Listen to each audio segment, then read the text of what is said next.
when you have control of the Senate in that way, you can set the rules. And the rules this time should provide for a real trial, not these show arguments, but where you put on live witnesses and you can show that they're lying. A good trial presentation is going to basically, I think, flip enough Republicans who will be exhausted by this. I doubt it. And who will want to rescue their party if it can be rescued. And then give them J.D. Vance. But J.D. Vance, look, I mean, J.D. Vance is subject to impeachable offense. He may be impeached too and removed. Ooh, don't do it. Please don't do it. In this world, there's two kinds of people, my friend. Those with loaded guns and those who dig. Broadcasting from a Montana wilderness fortress at the headwaters of the Missouri, this is Matt Christiansen Live.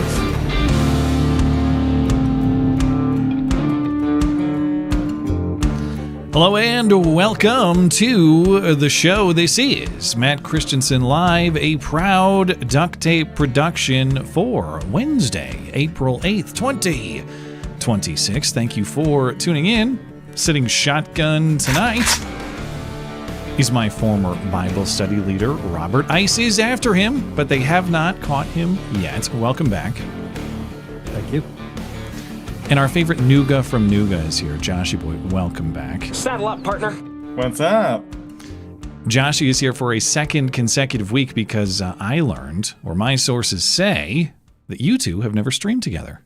No, we have not. Indeed. So it's a first in show history. But in the news for discussion tonight, supposedly there is a 2-week ceasefire with Iran, though there's still some bombing going on. So has the fire really ceased? And supposedly the Strait of Hormuz is open during that negotiation time, but Iran is still requiring permission to cross, and it was closed for a little bit because Israel bombed Lebanon. And have things really changed, or have the labels just changed? We'll get into what exactly is going on and what the strategy is here. Plus, we've learned a little bit more about the rescue of the downed airman in Iran. The CIA deployed a new technology that's called Ghost Murmur. I don't know if you guys played Modern Warfare 2, but we used to call it heartbeat sensor, and it was a noob tool. You guys ever play that game? I played it a long time ago. I remember really sucking at it because me and my friend will always play, and he'll always kill me.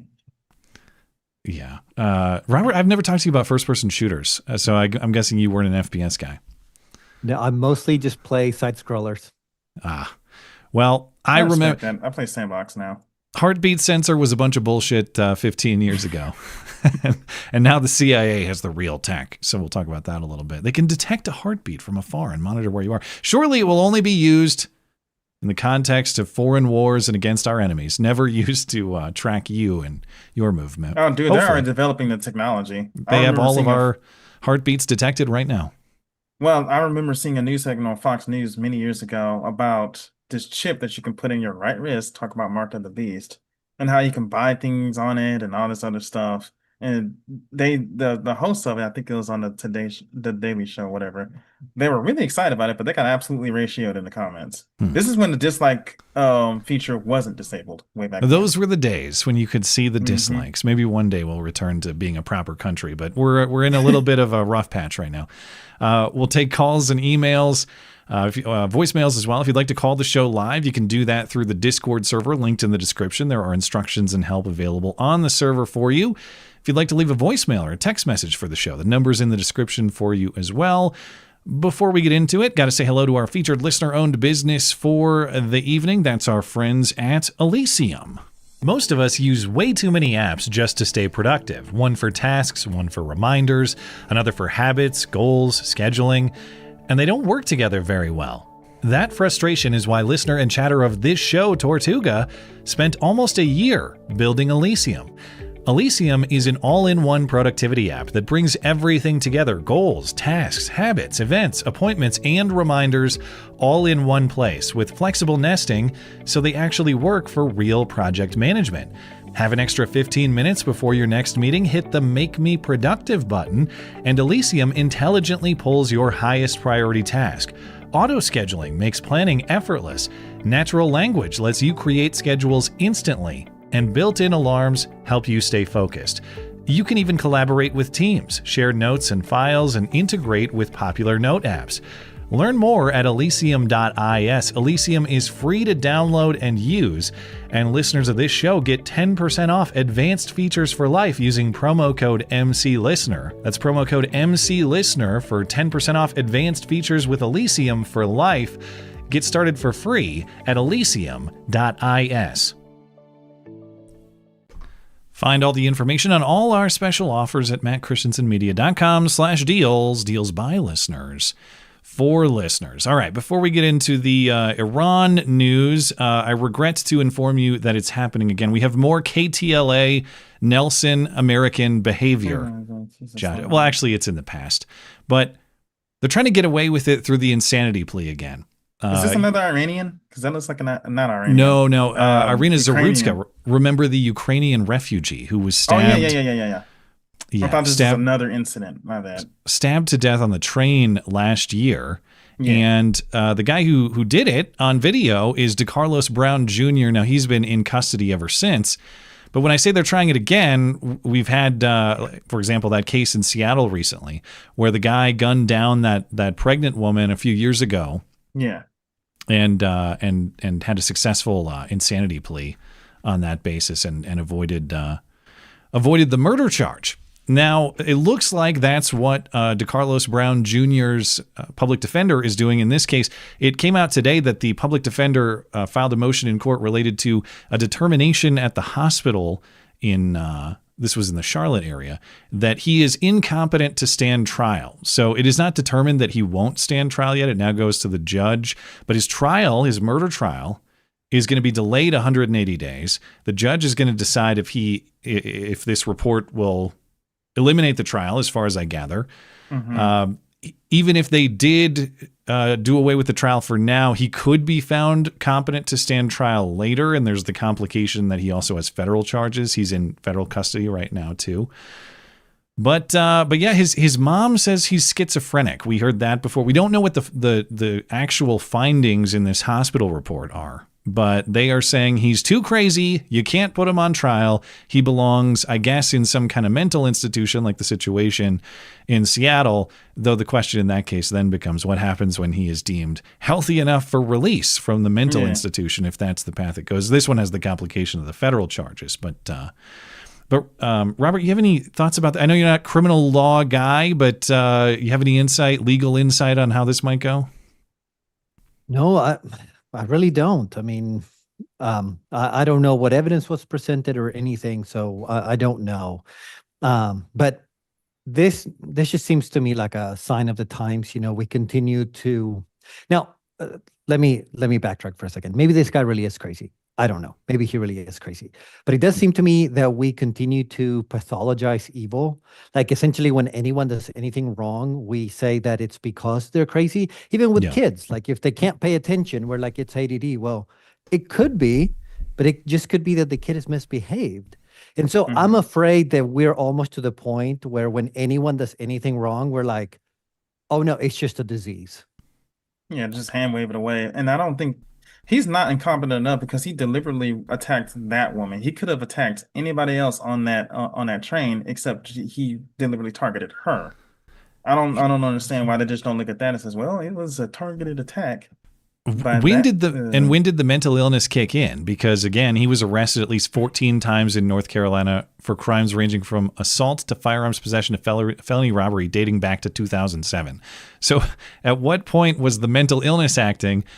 And when were we actually looking at a career criminal who knew exactly what he was doing? But Robert, you were talking about even dealing with just children's misbehavior as some sort of medical condition. I see it all the time. As in, I've got a house with a couple little boys. Now, one of them is 4.5, and he's just got that little boy energy. And you talk to other parents, and that little boy energy is determined to be some sort of condition, needing drugs or something. I don't mean they're telling our kid he needs drugs. I just mean I know a lot of parents who have kids with little boy energy in that way too, and they just, well, something's wrong with him. You gotta pump him full of medicine. Nope, he's just a little boy with little boy energy. as somebody who actually does have ADHD and a little bit of ADD, I get it from my dad. For the ADHD part, sometimes I find it hard to sit still, so sometimes I'll just pace back and forth. And that's why I go on long walks, kind of tire myself out. And other times I just kind of lack focus. Even when I'm concentrating on something, sometimes I'll just lose focus. That's just me. I have an excuse. Have you ever But- stabbed someone to death for no reason on the light rail train? No, I've never been on a light rail train, and I No. was Okay. But my mother didn't want to put me on medicine because she didn't want it. She thought it would just turn me into some kind of zombie. So I just kind of had to learn how to deal with it. Robert, do you have any knowledge of how this might play out if he's in federal custody right now? Let's say that in North Carolina, the state justice system, he's determined to be insane and he can't stand trial there. But he's also he's currently in federal custody facing federal charges because this was on a transit system. Somehow the feds have jurisdiction. But if he's insane in the state, does that have any implication for the federal prosecution, or does that just go forward as normal?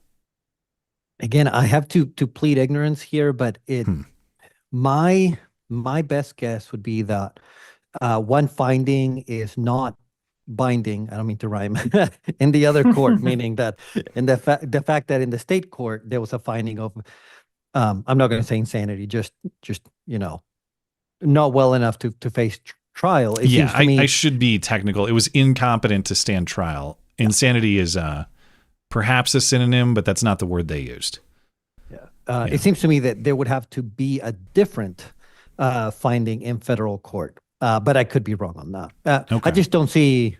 I mean, in every other setting, the trials would be independent of each other. So I don't know. That's all I can say there. Where did this occur again? It was Charlotte.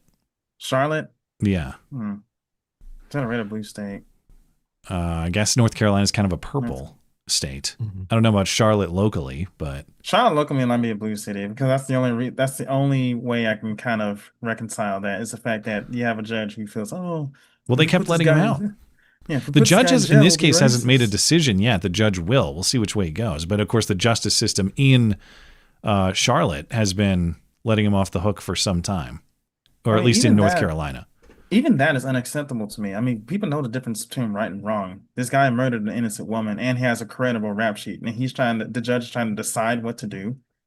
And never forget the murder itself was horrific enough. Again, it's all on video, but the haunting thing about the Zarutska murder is the fact that people just watch it happen and don't really intervene and kind of just walk away. As like they're watching a woman bleed out, get stabbed and bleed out, and nobody really comes to her assistance, comes to her aid. They just watch it as though it's normal. And I guess maybe in some transit systems it kind of is. Or to give those people as much credit as possible, maybe credit's the wrong word, but we also saw what happened to Daniel Penny in New York City, where if you do intervene on behalf of the safety of others, he wasn't convicted, but you could be prosecuted for murder or some sort of homicide charge. So a lot of them are black, so I doubt that happened to them. they probably have more of a pass. You're right. Mm-hmm. Okay, well, let's get into the big news of the last 24 hours. We're actually not bombing Iran for the moment. I don't know. Maybe we are. It's like the news changes every 5 seconds. Officially, we're taking a break, though. Trump had that deadline last night for Iran to make a deal or their civilization would be destroyed. And then 90 minutes before that 8 p.m. Eastern deadline, it was announced it would be there'll be a 2-week ceasefire for negotiations. And Iran, in exchange for that ceasefire, would open the Strait of Hormuz during this time, and all those oil tankers sitting around doing a lot of nothing would finally get moving. Now, have they actually opened the Strait of Hormuz?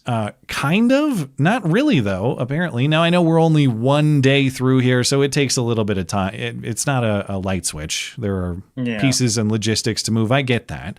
But we didn't see a lot of significant movement today. More on that in a moment. In fact, it was a lot of confusion today. But as far as the ceasefire itself, it sounds like nothing is really actually agreed to other than the ceasefire means the negotiations will continue while the strait is open, to provide time for those negotiations. But as far as what is being negotiated, it's all officially behind closed doors. Iran presented a 10-point proposal which Trump says is a workable basis for the negotiation. Now, what's in the 10-point proposal depends on who you ask. Of course, the U.S. also previously presented a 15-point plan involving Iran committing to no development of nuclear weapons, surrendering their enriched uranium, opening the strait, and some other terms. Iran says they reject that plan. Trump says they've actually agreed to most of the points. So who do you believe? Okay. As far as Iran's 10-point plan, those points have been published by Iran state media. Now, the points as presented are comical. They include lifting all sanctions on Iran, continued Iranian control over the Strait of Hormuz. No word on who will control the gaze of Hormuz. They remain a mystery at this point. U.S. military withdrawal from the entire Middle East. So we have to get the hell out of the whole region. We have to leave. Okay. No more attacks on Iran or allies. Release frozen Iranian assets, and a UN Security Council resolution making any deal binding. Okay. Are you serious? You might wonder how Trump, because Trump said, well, they have this 10-point plan, and a lot of it that's a workable point for negotiation. Don't think that these points are necessarily the 10 points that he's talking about. I was confused by that at first. I thought, well, how is this a workable basis for negotiation? This is ridiculous. Who would ever agree to a single point on this? I presume none of these points are the ones that Trump is talking about. Earlier today, Trump posted that there's a lot of reports out there about points in negotiation. None of them are really accurate. He says the acceptable points are behind closed doors. They're in the negotiations. And those behind closed doors points are the ones that were the basis for the ceasefire and the ongoing negotiations. So right now, they're saying that Iran has made concessions sufficient to get this ceasefire, but we can't know what they are. And it doesn't look like Iran has done a whole lot of conceding, but that's where the ceasefire deal stands at this point. As far as the Strait of Hormuz today, Iran supposedly said it would be open. That was the commitment. Sounds like it wasn't really open. Earlier today, it was reported that Iran had closed the strait due to Israel attacking Lebanon, which Iran views as a violation of the ceasefire agreement. Apparently, the terms weren't very clear because Trump says the Israel-Lebanon conflict is, quote, not included with the ceasefire. So Israel-Hezbollah peace is sold separately. Sorry, that was not labeled on the package to Iran. But as a practical matter, is the strait actually open? Well, a few ships passed through it today. And by a few, the number I've seen is 2. But I don't know. Like, that was earlier today, so there could be more. But according to this CNBC report, overall traffic in the strait has not picked up beyond what it was over the last month. And of course, that means this entire conflict war period since the start of March, which is almost nothing as far as the boat traffic going through there. Now, the 2 boats that or the 2 ships that are known to have passed through here, they're not even oil tankers. They're dry cargo. So if there was any oil traffic moving through today, it was very little or zero. And the ships aren't moving for a few reasons. Now, there's just a lot of them hanging out there. So as a matter of traffic, that all has to get sorted out.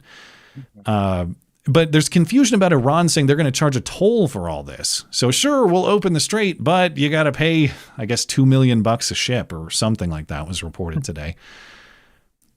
With that sort of unclarity, there's a lot of risks for any ships that want to try to pass. Not only is there financial uncertainty, is there going to be a giant toll you didn't know about, but there's just physical risk and uncertainty. Are you going to be attacked?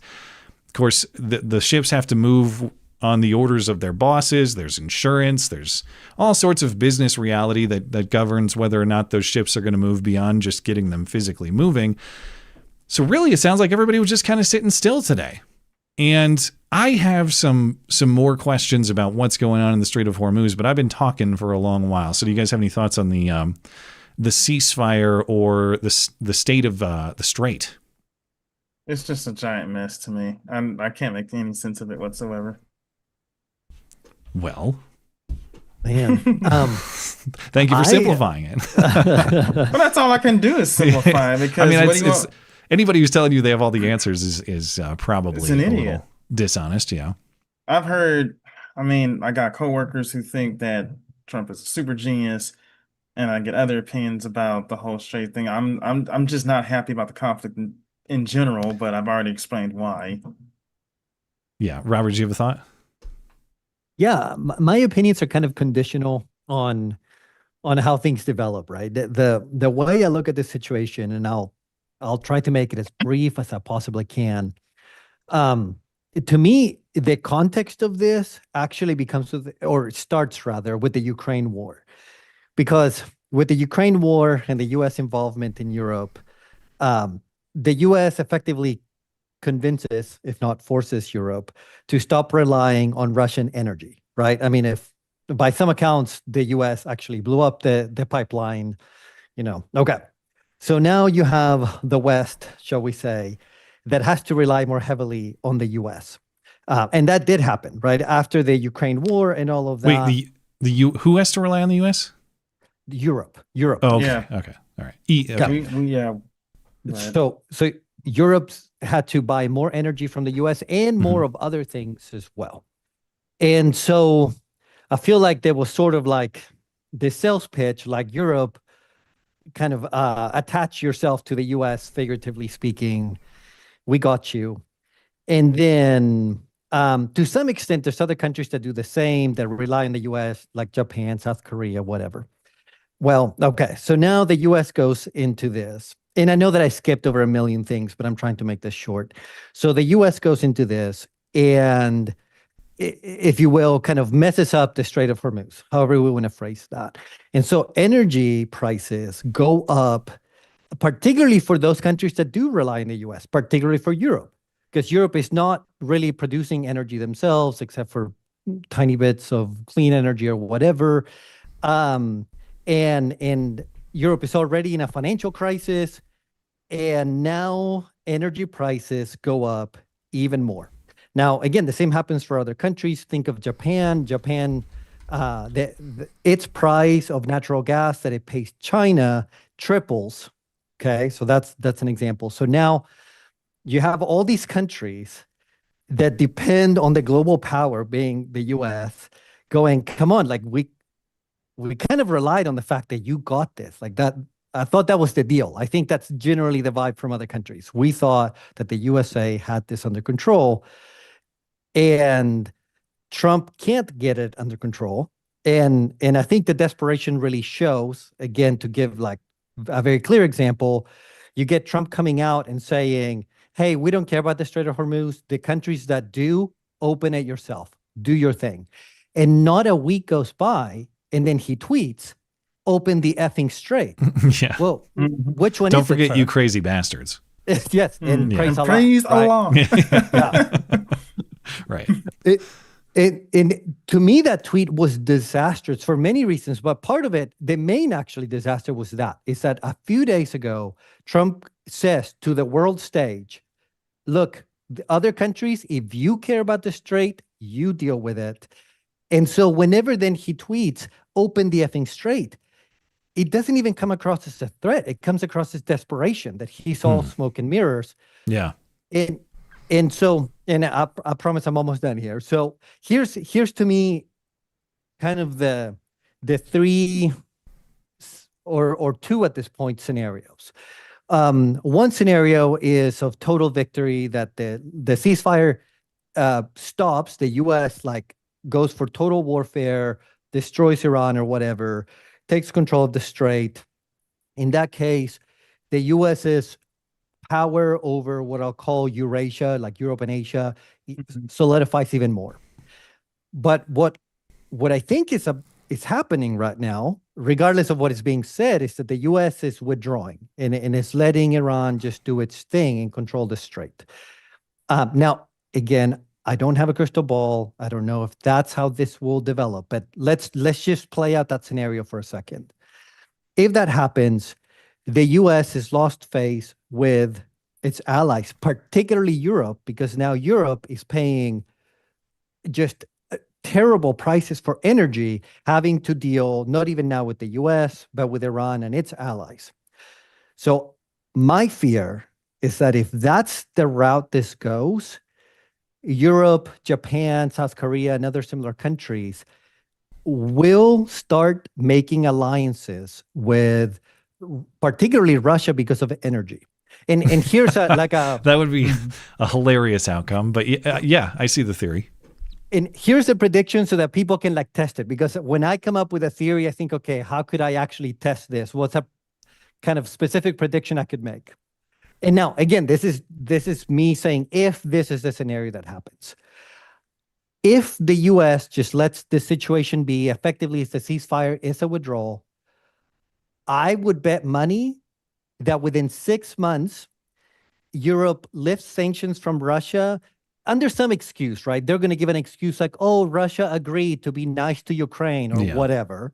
And so we are lifting sanctions and we're going to start buying Russian energy. But I think that will be the beginning of many dominoes that fall, such that our kind of historic allies start building relationships with Russia and China and Iran.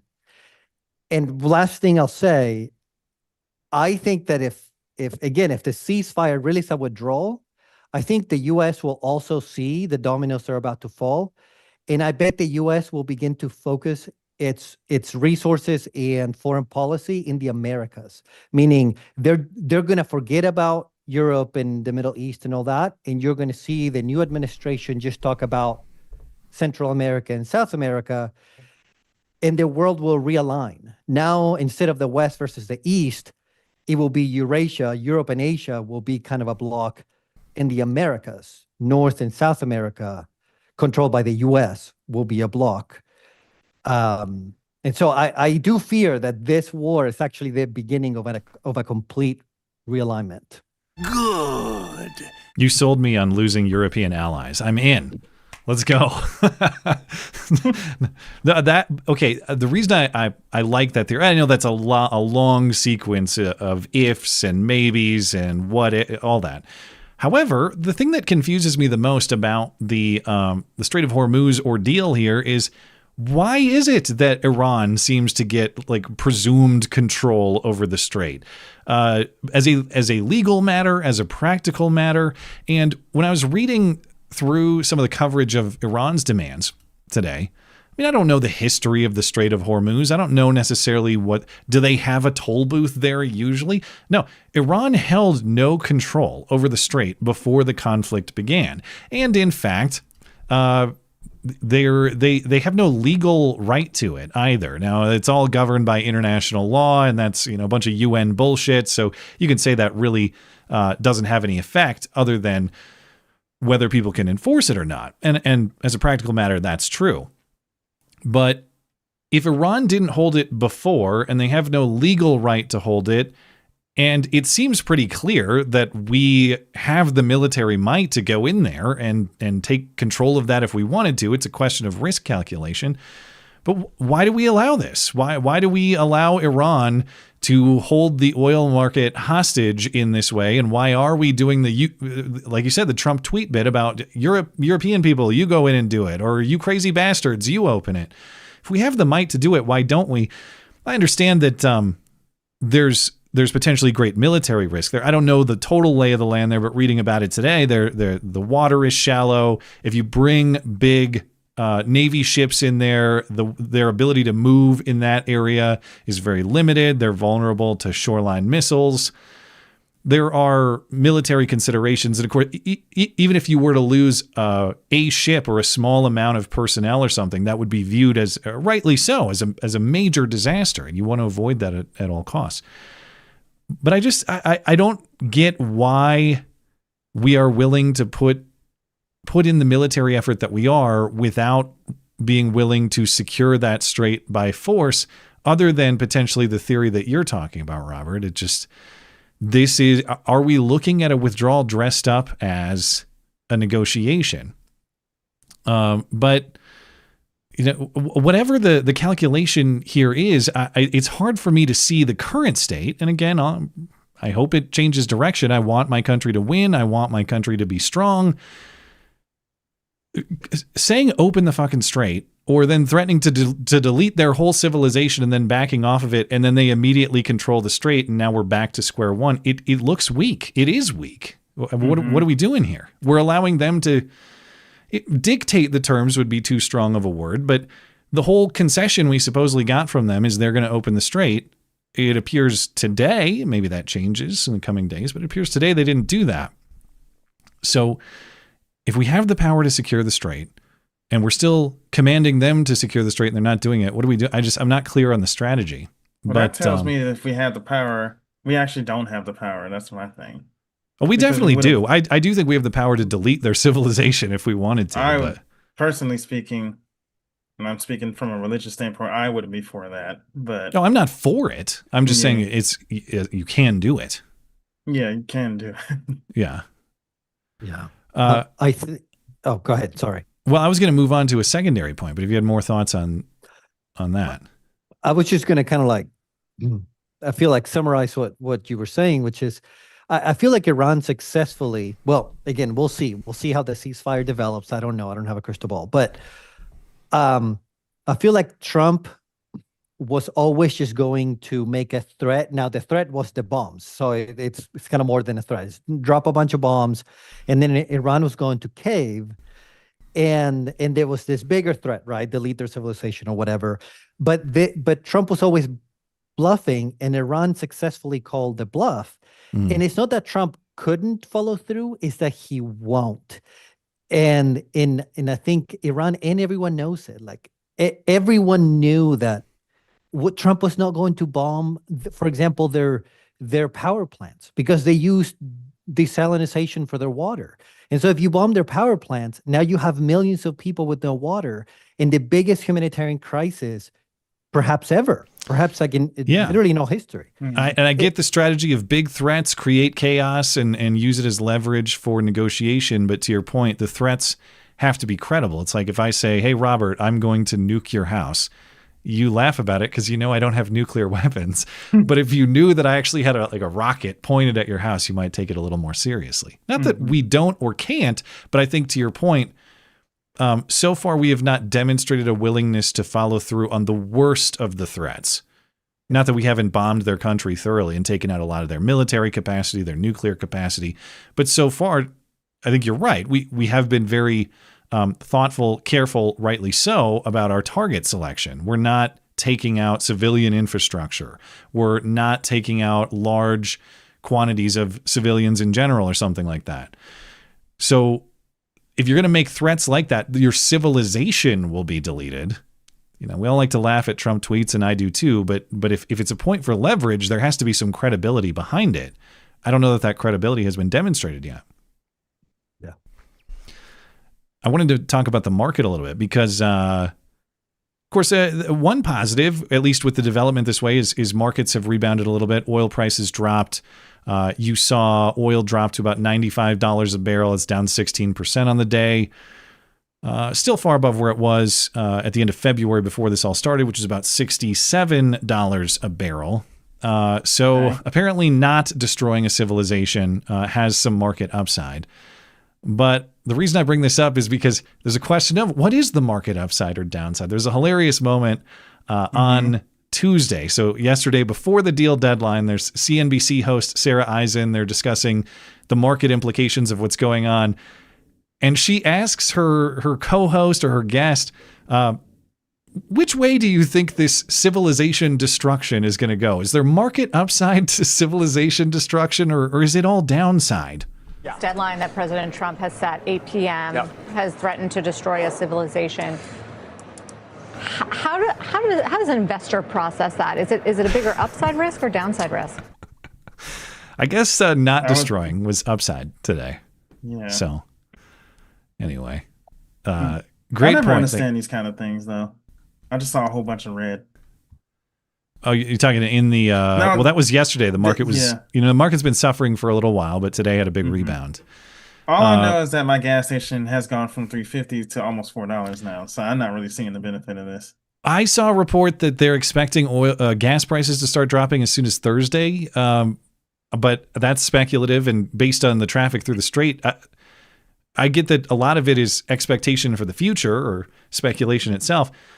But we haven't seen the oil moving through the strait yet, which from a supply and demand standpoint seems to me would be necessary for the price to actually drop. So we'll see where it goes. But I had a few more points on what's going on in Iran, just for discussion reasons. Some of this we've already got to, but the main point that I want to emphasize: unclear what, if anything, Iran has actually conceded at this point in exchange for the ceasefire. Like, what?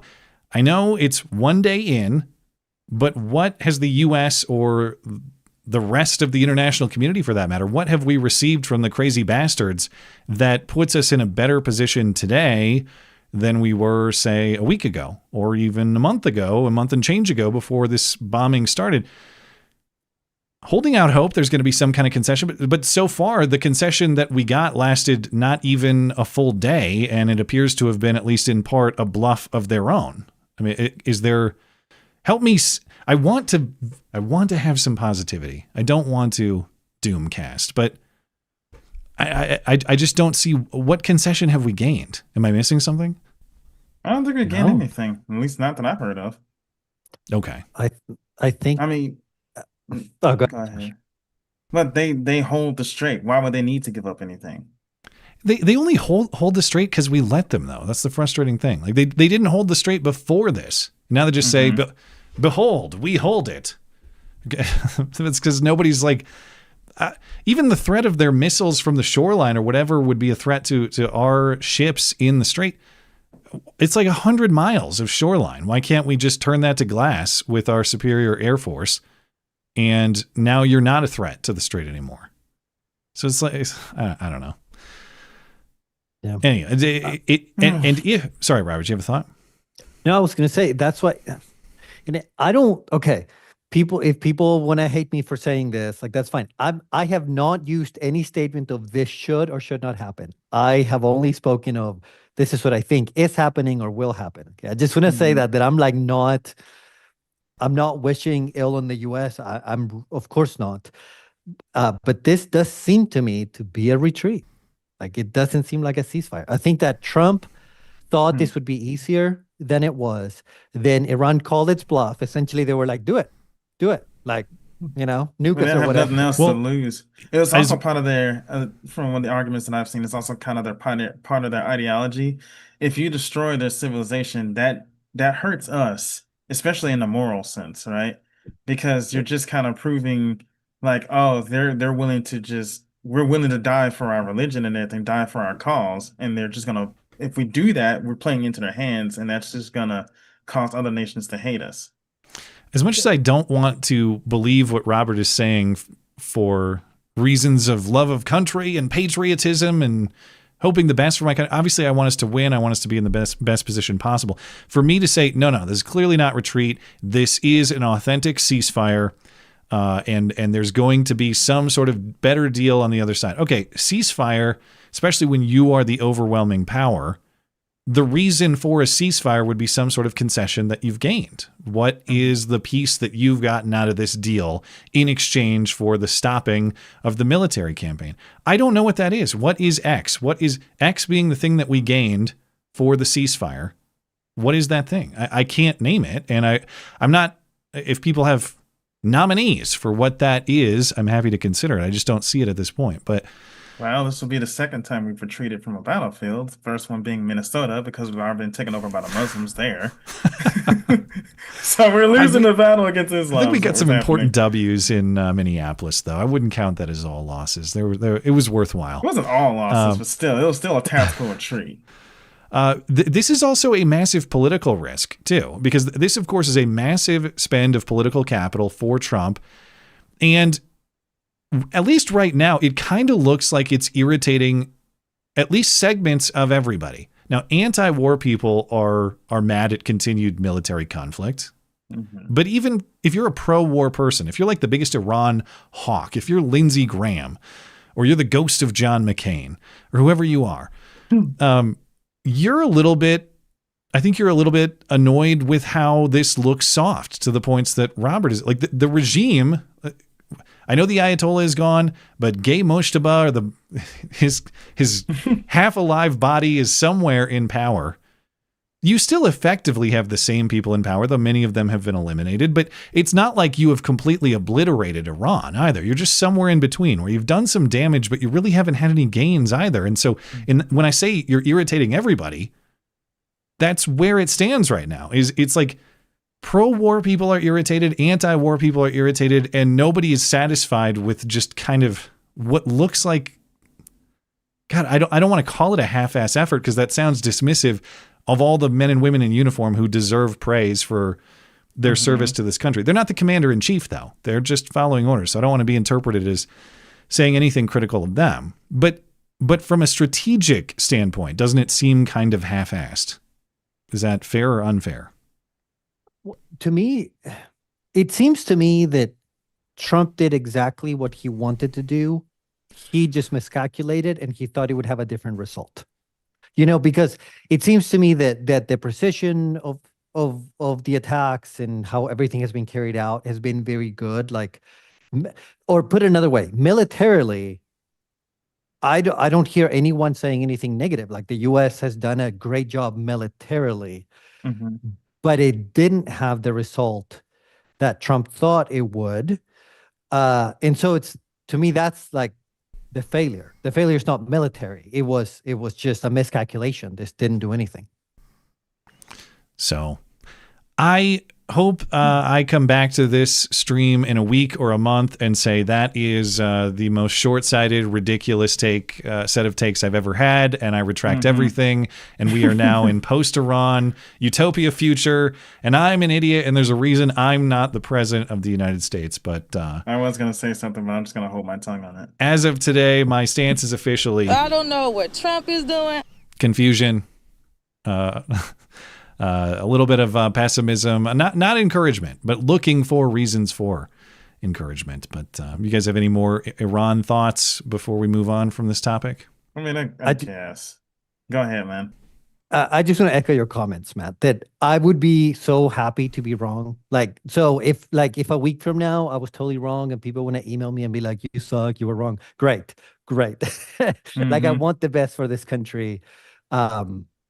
And yeah, I'll leave it at that. Well, for me, the reason why it feels half-assed, and I am going to call it half-assed, is because this wasn't really our war to begin with. Right? Remember, Mark Rubio said we prompted this war because Israel is going to attack. Yeah, I'm blaming the Jews. Okay. Boo, Jews. Okay. Yeah. He walks that back a little bit, but he did say it. That's true. Yeah. I mean, that's all I'm just keeping it at that. For me to say that, no, this is clearly our war, and I know there are a lot of people who hold that perspective. So I want to give, I don't know that it's mine. I'm not convinced this is in our best interest. But for the people who would say that is the case, you would say that you've eliminated a threat to this country in the Ayatollah. Now, I don't know how, it depends on what his replacement is. I mean, they spent the last 5 decades routing their sabers at us. To see the gain for the U.S. This is our war because we gained X. Again, the X gain is still unclear to me. There is an opponent eliminated, but there are a whole bunch of opponents right behind him. So we'll see how that goes. I want those benefits to be realized. I'm just struggling to list them right now. So we'll see, man. Now, one question that's fair to ask about our theory of attacking Iran is how or why doesn't that necessarily apply elsewhere? And what I mean is, the idea here is Iran is a crazy country that says death to America and is on the cusp of having nuclear weapons. That is the basis on which we are involved. But why doesn't that same theory require us to go after Kim Jong Un or Kim Jong Un? Is there an official guide on the pronunciation? Is it a J or a Yong? Well, the thing is that since they're in close proximity of China, it's Yang, not Zhang. That's how they say it. All right. I only know this because I like to study monsters, and one of theirs is a vampire named Zhangxi. Okay. Thank you for the clarification. But yeah. Kim has nukes. Kim hates us too. He has rallies chanting death to the U.S. imperialists. And maybe as far as reasons we don't go after North Korea in the same way, maybe it has less to do with global oil markets. Maybe North Korea is just a less serious threat for whatever reason. Maybe it is just that Kim Jong-un is nicer to Trump personally. So we like to have that relationship or something. I also think that it has something to do that we don't necessarily want to get into a war with China yet. I guess there's probably that. They are kind of a puppet state for China.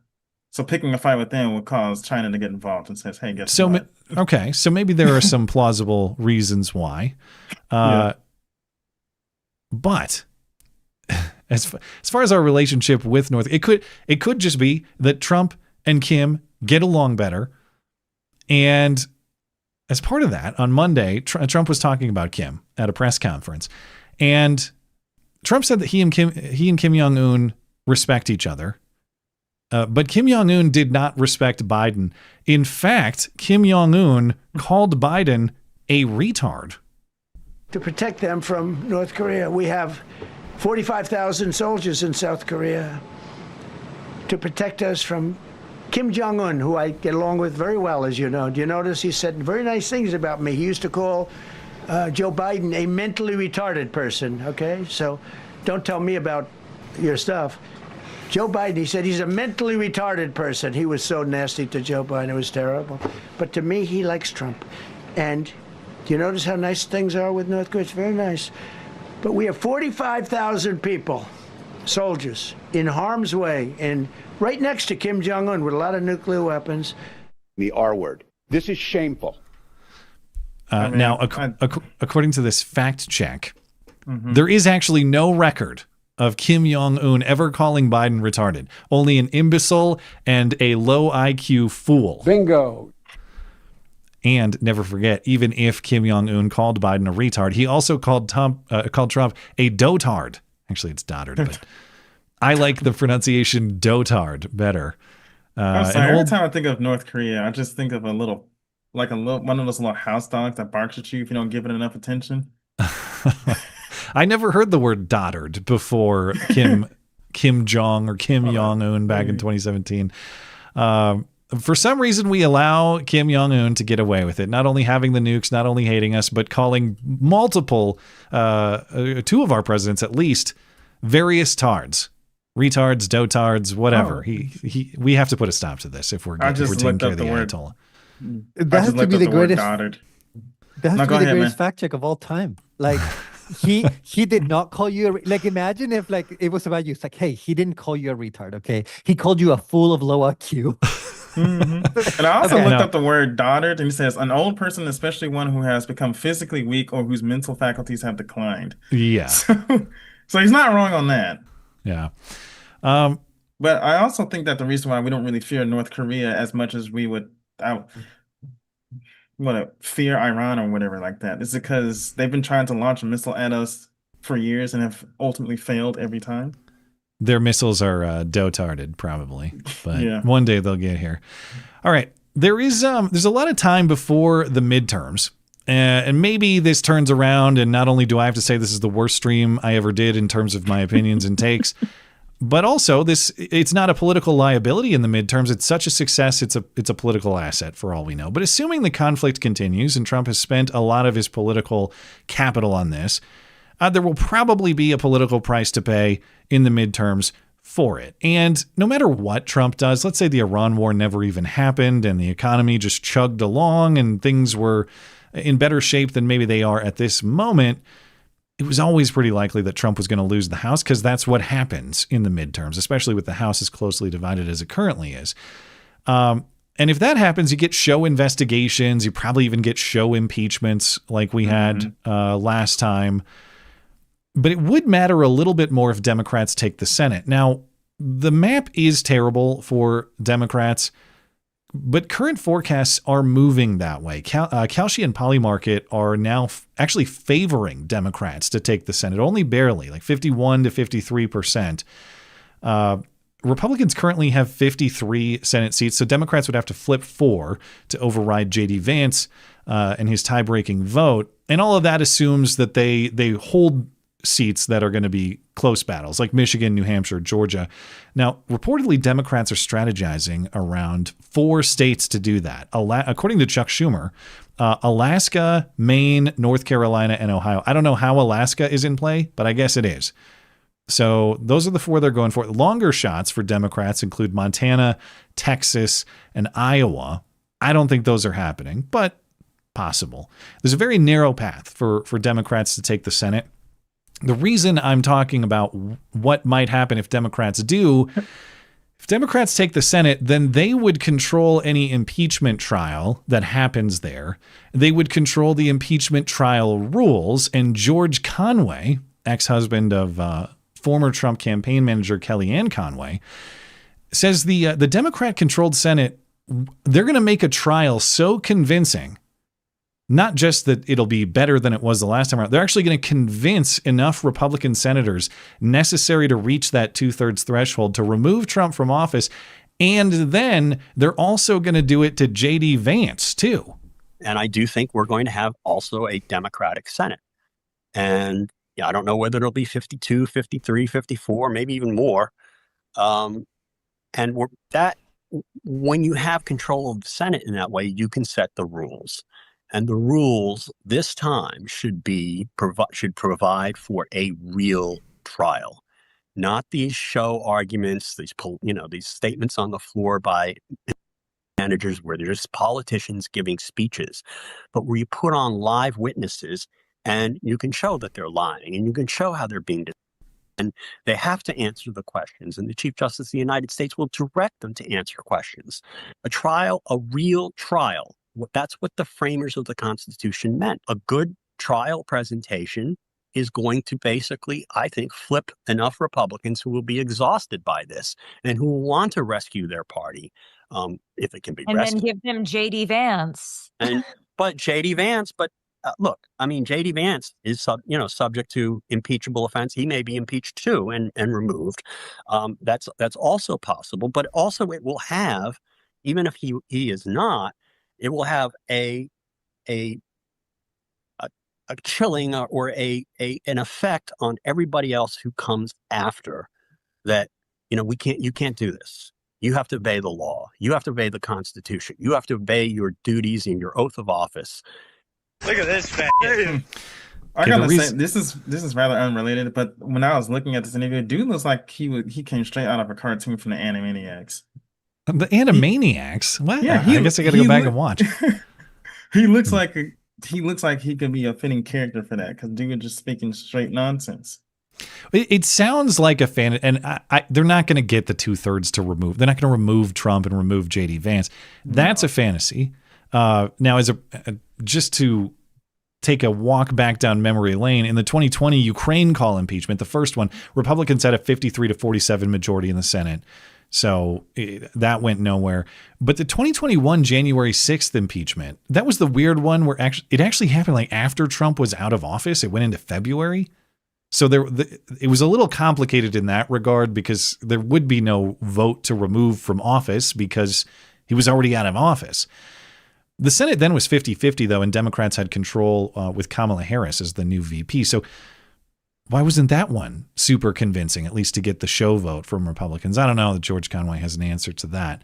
But the reason I bring this up isn't just because I think he is right about the degree to which they'll prioritize impeachment. And what he said at the end there about the chilling effect. It's one of those, like, I'm surprised you're willing to say this out loud, that is supposed to be the quiet part. We're doing an impeachment trial so that our opposition doesn't even think about governing the way that we don't like. And of course, all of this is said in the name of being the norms guy. Oh, we're rule of law. That's who we are. No, what you're saying is, remember, impeachment fundamentally is a political process. Of course, high crimes and misdemeanors. I personally think the theory of impeachment should refer to an actual criminal statute, but there's nothing in the Constitution that says you have to do that. It is a political act. What this guy is saying, we're going to put our political opposition on air quotes trial, at least, not just for the sake of bringing justice to that guy, but for the sake of chilling the next guy, intimidating the next guy who we don't like, and making sure he thinks twice about doing stuff that we don't like. You can call that a lot of things. That is not protection or upholding of norms. That is targeting your opposition with pretty underhanded tactics, I'd say. So nothing new for them then. Yeah. This gives me hope, though, because I feel like Trump has divided his base with the war, with what we were just discussing. And I'm like, wow, like the Republicans are kind of done. Like the base is divided. But here comes a Democrat to save the day. He's like, if we get in there, we are going to impeach Trump. And we're going to do this whole public show. And I'm like, right wing reunited, like instant Yeah, it's like solution. nothing unites us harder than our hatred for the left. Yep. I may dislike Trump for doing this whole Iranian war, but gosh, I really hate the left. Well, that's when I see the one of the best left-wing memes they have, and of course, best left-wing meme is kind of a contradiction in terms. But I've seen this picture of Kamala Harris sipping something from a straw with this smug look on her face, and it says, "I tried to tell you," or I told you so, or something. Lady, and the people who supported you, for as many questions and doubts as I have with what's going on in this country under Trump's leadership right now, not for a second have I ever thought that things would be better off with you in the White House. It's not even close to a consideration. I can't. Iran could nuke us tomorrow. No, I'm going to sound like Sam Harris. You can find skeletons in Joe Biden's basement. He's still great. If Iran nukes us tomorrow, maybe I would think, okay, I guess maybe I want to see the Kamala counter history. But I'm saying we're not even close yet to the point where I would think, oh man, would have been better under Kamala Harris. Yeah, a lot of people with this whole Iranian war says, "Oh, I bet you regret your vote for Trump." Honestly, anything is better than cackling Kamala. I'm sorry, this is not going to be enough for me to vote for that woman. Would have been a disaster politically and for our country, but just the annoyance, the nuisance of hearing that laugh. You're right. And she still has a unique talent of saying things without saying anything. She should lead our negotiations with Iran. Probably turn out better. Imagine her reading a book. She's written books, if you believe that she wrote them herself. What should do? Use Chat GPT to write? I'm sure she had a ghostwriter. But hey, speaking of ghosts, you guys hear about the ghost murmur? No. I know it's a bullshit perk in Call of Duty 2 or whatever. Yeah, we got more information about the weekend rescue of the downed airman in Iran during a press conference on Monday. CIA Director John Ratcliffe said there were high-tech tools deployed and used in the rescue operation. He didn't get into specifics, and of course he wouldn't expect him to. But the New York Post has a source. They're reporting that the CIA for the first time deployed a tool called the Ghost Murmur. This is secret technology that uses long-range quantum magnetometry to find the electromagnetic fingerprint of a human heartbeat. And then it pairs the data with AI software to isolate the signature from background noise. So this source with knowledge tells the Post, quote, it's like hearing a voice in a stadium, except the stadium is 1,000 square miles of desert. In the right conditions, if your heart is beating, we will find you. The source says this technology was developed by Skunk Works, the secret development arm of Lockheed Martin. Yeah, it's Skunk Works, I guess. I hadn't heard of that either, but I probably should have. Skunk Works makes a lot of secret tech. Lockheed Martin declined to comment. But yes, the CIA has the heartbeat sensor from Modern Warfare 2. They probably camp with it too. They definitely use the noob tube with that bullshit. And as we said at the top of the show, certainly, since it's the CIA, this sort of tech is only going to be deployed overseas against foreign enemies. It's never going to be used against American citizens. I doubt it. Actually, the truth is they're going to kill switch your car, and when your body flies through the windshield and onto the pavement, they will assess whether you're alive or dead with their ghost murmur, and then they'll just leave your body to get run over by everybody else. Do they consent to this kind of thing, or is it unknown to them? Did the airman guy? Pilot. Yeah. Yeah, I don't know. Like, is it I know he had a inside beacon. his actual heart, or is it in No, his suit? it just detects like the actual electromagnetic signal. It's not anything implanted or anything. What as far if as he I had understand. to ditch his suit? What do you mean? It's just detecting the heartbeat itself. Yeah. Well, I guess what I'm asking is it part of his suit, right? No, I think they're able to detect it remotely. Is how they do it. What? But yeah, it's like if you had a heartbeat receiving satellite. I think. Yeah. I don't think it was anything on him, unless I don't know. I don't fully understand the tech, to be honest. This sounds so fake. This is straight up a line from a Superman comic book. I just want to say there's a Superman comic book in which he's talking to Lois Lane, and he's like, he can hear different heartbeats the way we hear different voices, and he knows distinctly which heartbeat is Lois Lane. And now I'm reading this article. It's like, no, some comic book nerd wrote this.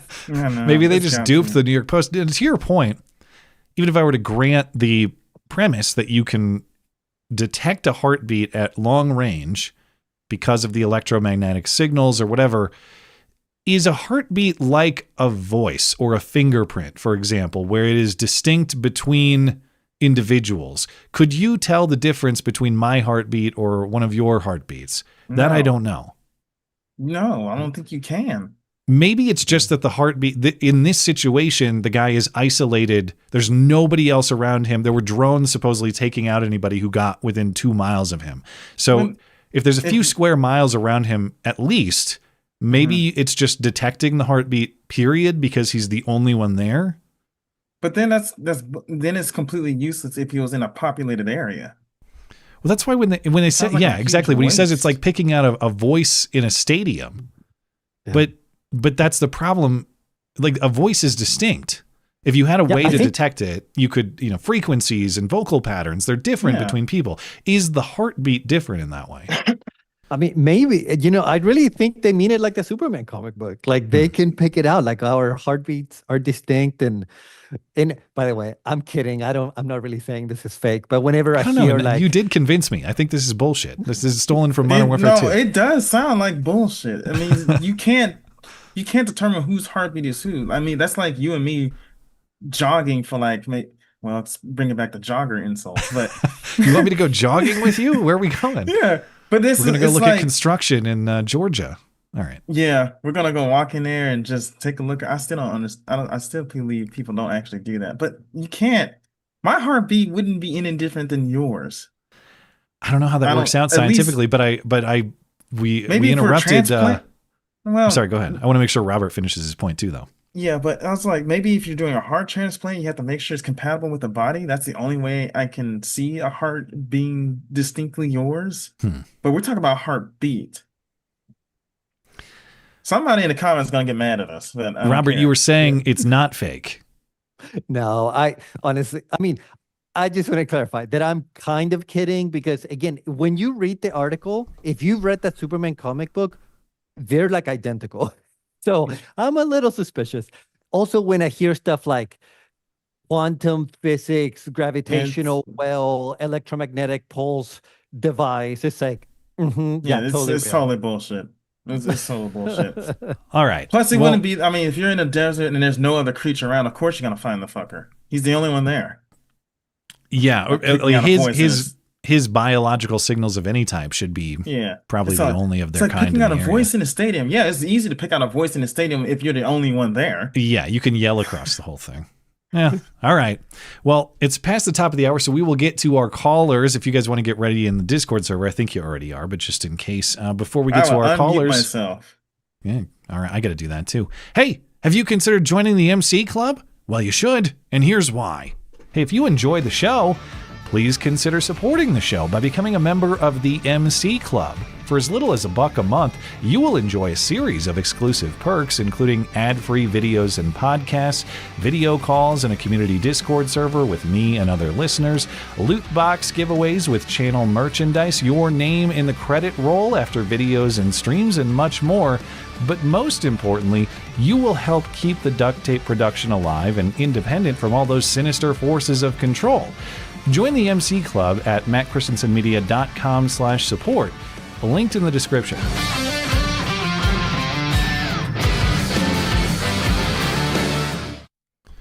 Okay, let's get into a couple callers here. Turles wants to call in. Let's see what he has to say. Turles, are you there? Hey guys, how are you doing? Ooh, geez, you're very loud on my end. Can you hear me okay? He's good for me. If I'm too loud, I can turn myself down. No, you sound great. Well, to me, he's Josh, you can turn you down. Yeah. What's on your mind? Go ahead, man. Oh, well, so many things. The first thing I thought I would talk about, I hate to tell you, Matt, but you are not the only podcaster I listen to. What the? Sorry about that. You know what? You're not my friend anymore, man. Fuck you. I thought we were in a committed relationship. But so I do listen to Matt Walsh on a regular basis, and I'm not even the only Matt. Yeah, I know. Sorry. Jeez, gosh, man. I'm finna I'm gonna You know, quit to the be show. fair, there are quite a lot of you. I don't know I why, know. but There are too there's so many. many Matts in the podcasting space. But so this week, you know, I was listening to his Monday and Tuesday shows, and they're fine and everything. But I thought it was kind of shocking, to be honest, that he did not mention like at all, not one single time, the rescue operation in Iran. And I thought that was kind of mind blowing. By contrast, looking elsewhere in the Daily Wire, Ben Shapiro, you know, his Monday show was mostly about that. And here's my take on that. I know people have lots of different ideas and opinions. You guys have been talking even this evening about different questions about the Iranian operation. And that's all perfectly fair, but I'm sorry, that rescue was an absolutely mind-blowing story. It was incredible. Kind of like you were saying on Sunday, I think. It's so movie-like, it's almost hard to believe. So it was really an impressive display all around. And here's what I'm saying. If your sort of isolationist instinct is so overriding, so totalizing that you can't celebrate those kinds of wins just for the sake of our military, right? For the sake of being amazed by our military's wins and the sort of gallantry all over the world. I'm seeing comments pouring in, from people who aren't totally brain busted. From people in Germany, people in France, people in Japan, saying, wow, this is really what's kind of amazing about the American military is they will actually scuttle hundreds of millions of dollars worth of military equipment to save the life of one airman. And we just find that insanely impressive. Yeah, I would say that is it weird to say that's the best thing to come out of this war? I to the extent it's good to remove Iranian leadership, I also think that's a positive, even though I have questions about the cost-benefit analysis there, but better to have these people out of power than in power if you get an opportunity to pick. The rescue of the airmen was an incredible feat as well, but I have a hard time saying that is also not a selling point for the conflict itself. It's a great achievement within the context of the conflict, but it's not why you choose the conflict or why you enter the conflict. Not to diminish it, but I just want to put it in the context of tonight's conversation, where I'm trying to think about the selling points or what we're gaining out of this. And I don't mean to put you on the spot, but we only have a couple callers tonight. So if you accept the invitation, because if I understand your perspective, Turles, you're maybe a little more, would it be fair to say that you favor this war? You're pro-Iran war? I don't want to characterize you, but I guess what I'm asking from you, if you can offer it, is, do you have those selling points that I'm missing? Can you get me to America fuck yeah on this? I want to be there. Right.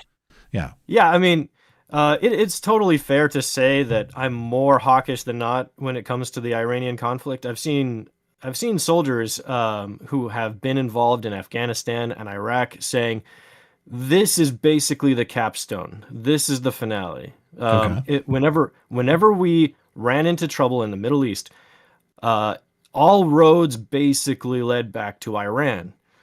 And so that to me, this isn't really even like you were kind of talking about. Well, maybe we're not treating North Korea like this because Kim Jong Un is nicer to Trump. But I mean, I realize it's kind of a joke, but the reality of it is, Trump, as you know, has been talking about the Iranian problem since the 80s, and this is pretty consistent for him.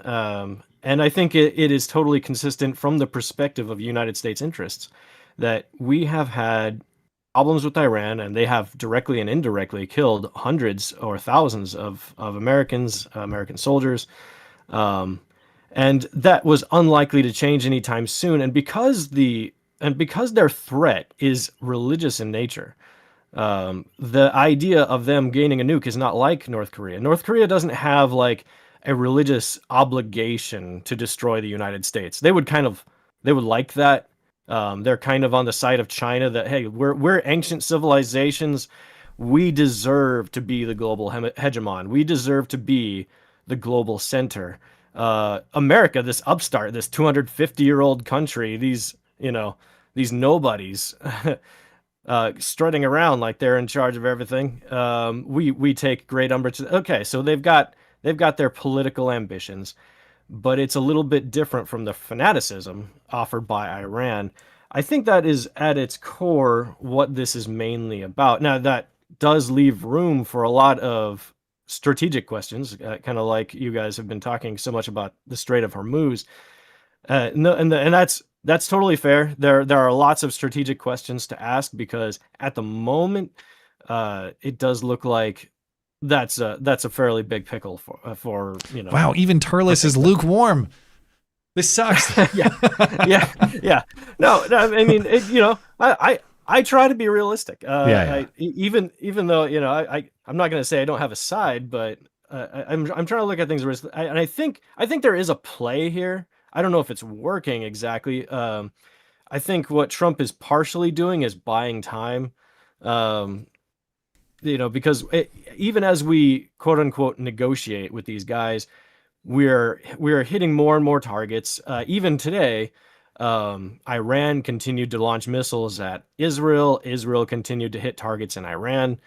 I think the last count was we've struck over 13,000 targets in Iran. As time goes on, we do weaken them more and more, and so there may be some kind of strategy at play here where, again, if we weaken them enough, we cause a regime collapse, basically. And the Stephen Kopkin, I think it was kind of mentioning that these kinds of totalitarian regimes are always kind of looking over their shoulder. They're always sort of living on borrowed time. They're never very popular with their own people, as we saw in January. So there is a sense in which the more as time goes on, we hit more and more targets, we weaken the regime, and they become poorer. Let's not forget they are being financially hit as well by halting all of this traffic through the strait, and they're just kind of hoping and praying that we blink first. Their ships are moving, though, are they not?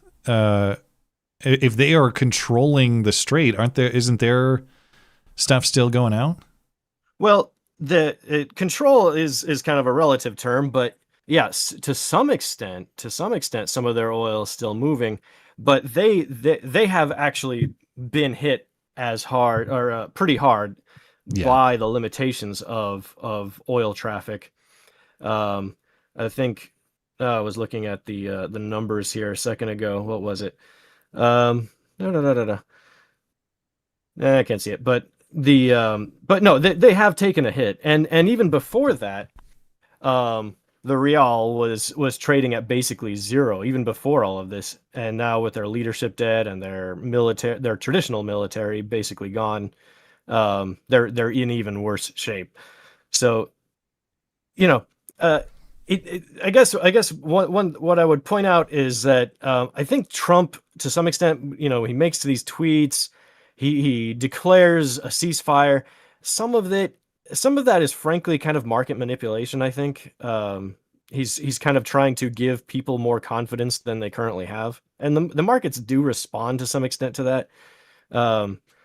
We saw some surge in confidence in the pre-trading hours today, but I'm not even going to make any claim about whether or not that's a particularly good strategy, because I'm really not sure. I think at best that's kind of like, Trump throws a lot of stuff against the wall to see what sticks. Yeah, and at best that's going to be temporary anyway. You want that value to be built on real value, not prediction of what tomorrow's going to bring. But I appreciate your honest cheerleading. Let's call it that way. I feel I feel at least a degree or two warmer. So we'll call that. Thank you for calling in, man. Appreciate it. Oh, sure. Can I recommend a book real quick? All right. It's going to have to be quick though. It's just brief. There was an interesting book in 1999 by Lewis Sorley called A Better War. It was a finalist for a Pulitzer, so it's well researched, and it's the unexamined victories and final tragedy of America's last years in Vietnam, kind of basically making the case that we could have kind of declared victory with that, but we sort of abandoned it on the last lap, as it were. All right. So, well, thank you for calling in. Appreciate it. Yep. I'll talk to you guys later. Good night. Mm-hmm. Yep. Okay, we actually do have another caller waiting, so maybe we'll get through told three you here. earlier. The only other thought, well, I only saw two, but now there's a third. Maybe I just didn't see there the is? third. Nice. But a thought popped into my head too, and if you guys have thoughts about Turles's call, I welcome them. But he was talking about the attacks, Hezbollah and Israel and Iran today, ongoing rockets, missiles, bombs flying between those countries and Israel, and the confusion or apparent confusion in the ceasefire, where you have Israel attacking Lebanon and Hezbollah, and Iran saying, "Well, wait, that's a violation of the ceasefire." How do you guys interpret that? Did we not get clarification on whether the ceasefire includes Israel and Iranian allies in the region, or do you think that was ironed out and Iran is just doing some? They're acting like they think they're acting stupid or something. Like they're trying to claim it's a violation when that was already ironed out. It seems crazy to me that you would agree to a ceasefire without talking about the Israeli conflict also. Yeah. I think Israel broke the ceasefire because they need to keep provoking Iran so that the U.S. will not withdraw. Israel desperately has to must keep the U.S. engaged. If the U.S. actually says, you know what, F it, like we're done with this situation, then that would be the biggest tactical defeat that Israel has ever suffered in modern history. Where I'm not talking biblical times, very different in modern history. And so they have to keep poking the bear. Yeah, I kind of agree with Robert on that one. Also, I'm glad. I mean, it's like you said before. I know everybody likes the story of the pilot and everything. I don't know how. I'm trying to find my words here without sounding like a total asshole, right? But I kind of side with Matt. That's not enough for me when it comes to this whole conflict. Well, it doesn't justify the war. It's cool, and I'm glad to know our military is capable of that. And God bless everybody involved in it. But it's not a reason for being there, of course. Yeah. And great if story, I can make compelling and rich. It is. It's a damn good story. Yeah. Just a quick comment about this call, and a call you had, I think, last Wednesday, Matt. One of your callers said that he actually supported Trump more with this war and took maybe some shots at Tucker or whatever. And I really appreciate your callers. That's actually where I'm going with this, because I have been more of the opposite persuasion. I think this war has been a mistake, but I'm always asking myself, like, am I just in a bubble? Like, am I in an echo chamber? And so when your callers call in and present a view that I disagree with, like, I really appreciate hearing that, because I go, okay, like maybe they're picking up on things that I'm not. So it's just nice. I will say this. I have been watching a lot of Tucker's coverage on the Iranian war. And you gave me permission to throw shade. Sometimes his Protestant takes, especially when it comes to the, what do they call it, religiosity of it, really drives me up the wall. But I guess I'll cheerlead for Tucker like Turles cheerleads for Trump. So we got more Protestant takes later, so get ready for that. Oh my Lord! No, I agree, Robert. I appreciate everybody voicing their views in good. It's a lot nicer than on X, where everyone, you're paid by Israel, you're paid by China, and it's just back and forth accusations.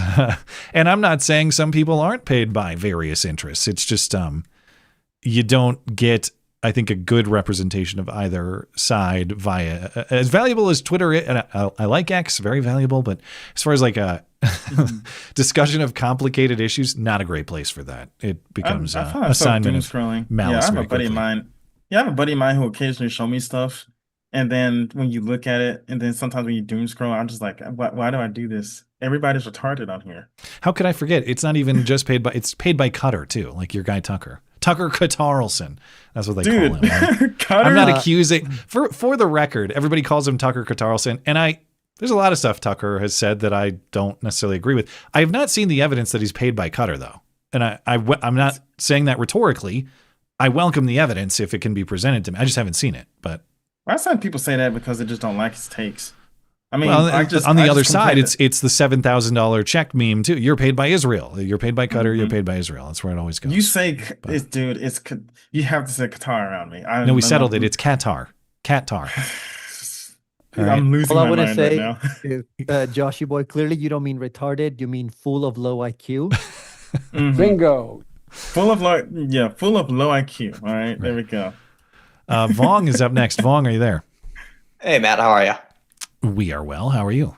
What's going on? Doing well, thanks. Doing well. Hey, Joshy. And also hello to you too, Robert. Well, you will be spared the Chat Hard Tears mug today, as I just pulled in to home quite recently. But I wanted to ask you guys a question about the little Convention of States thing that you had on. It was Mark Meckler recently. Yeah. Matt? Mm-hmm. Yeah. There's a lot of people who are big on that, and frankly, I've found myself more and more against it as time has gone on. Okay. For a pretty odd reason, which is that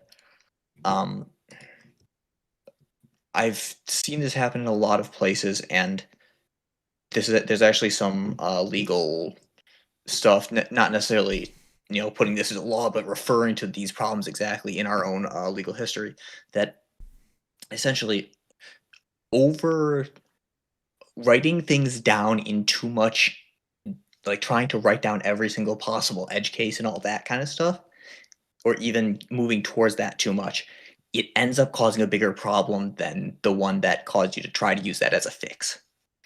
And there's one example that I found in our own legal history was a Supreme Court case, Ex parte Yarborough from 1884. And the court said something really interesting in the opinion, which was unanimous, which was that they're talking about the reason that for which they're sustaining the convictions of the 7 men convicted and appealing that conviction. They said the proposition that it has no such power, that is the court not having power to do what it did, is supported by the old argument often heard, often repeated, and in this court never assented to, that when a question of the power of Congress arises, the advocate of the power must be able to place his finger on words which expressly grant it. And then further on it says, after a bunch of examples, it says something like, where is it? It destroys at one blow in construing the Constitution of the United States the doctrine universally applied to all instruments of writing, that what is implied is as much a part of the instrument as what is expressed, and that this principle in its application to the Constitution of the United States, more than to almost any other writing, is a necessity by reason of the inherent inability to put into words all derivative powers. And there, I don't know if I like that last part very much, but okay. If you can summarize your thoughts, I'll respond to real quickly. Respond to them. Pretend I'm 4 years old and make it real simple, because a lot of that went over my head. All right. There will always be exceptions to every rule, right? And sometimes, and so it becomes impossible to write down and include, if you're trying to write rules, it becomes impossible to write down what you should do in the case of any and every possible exception.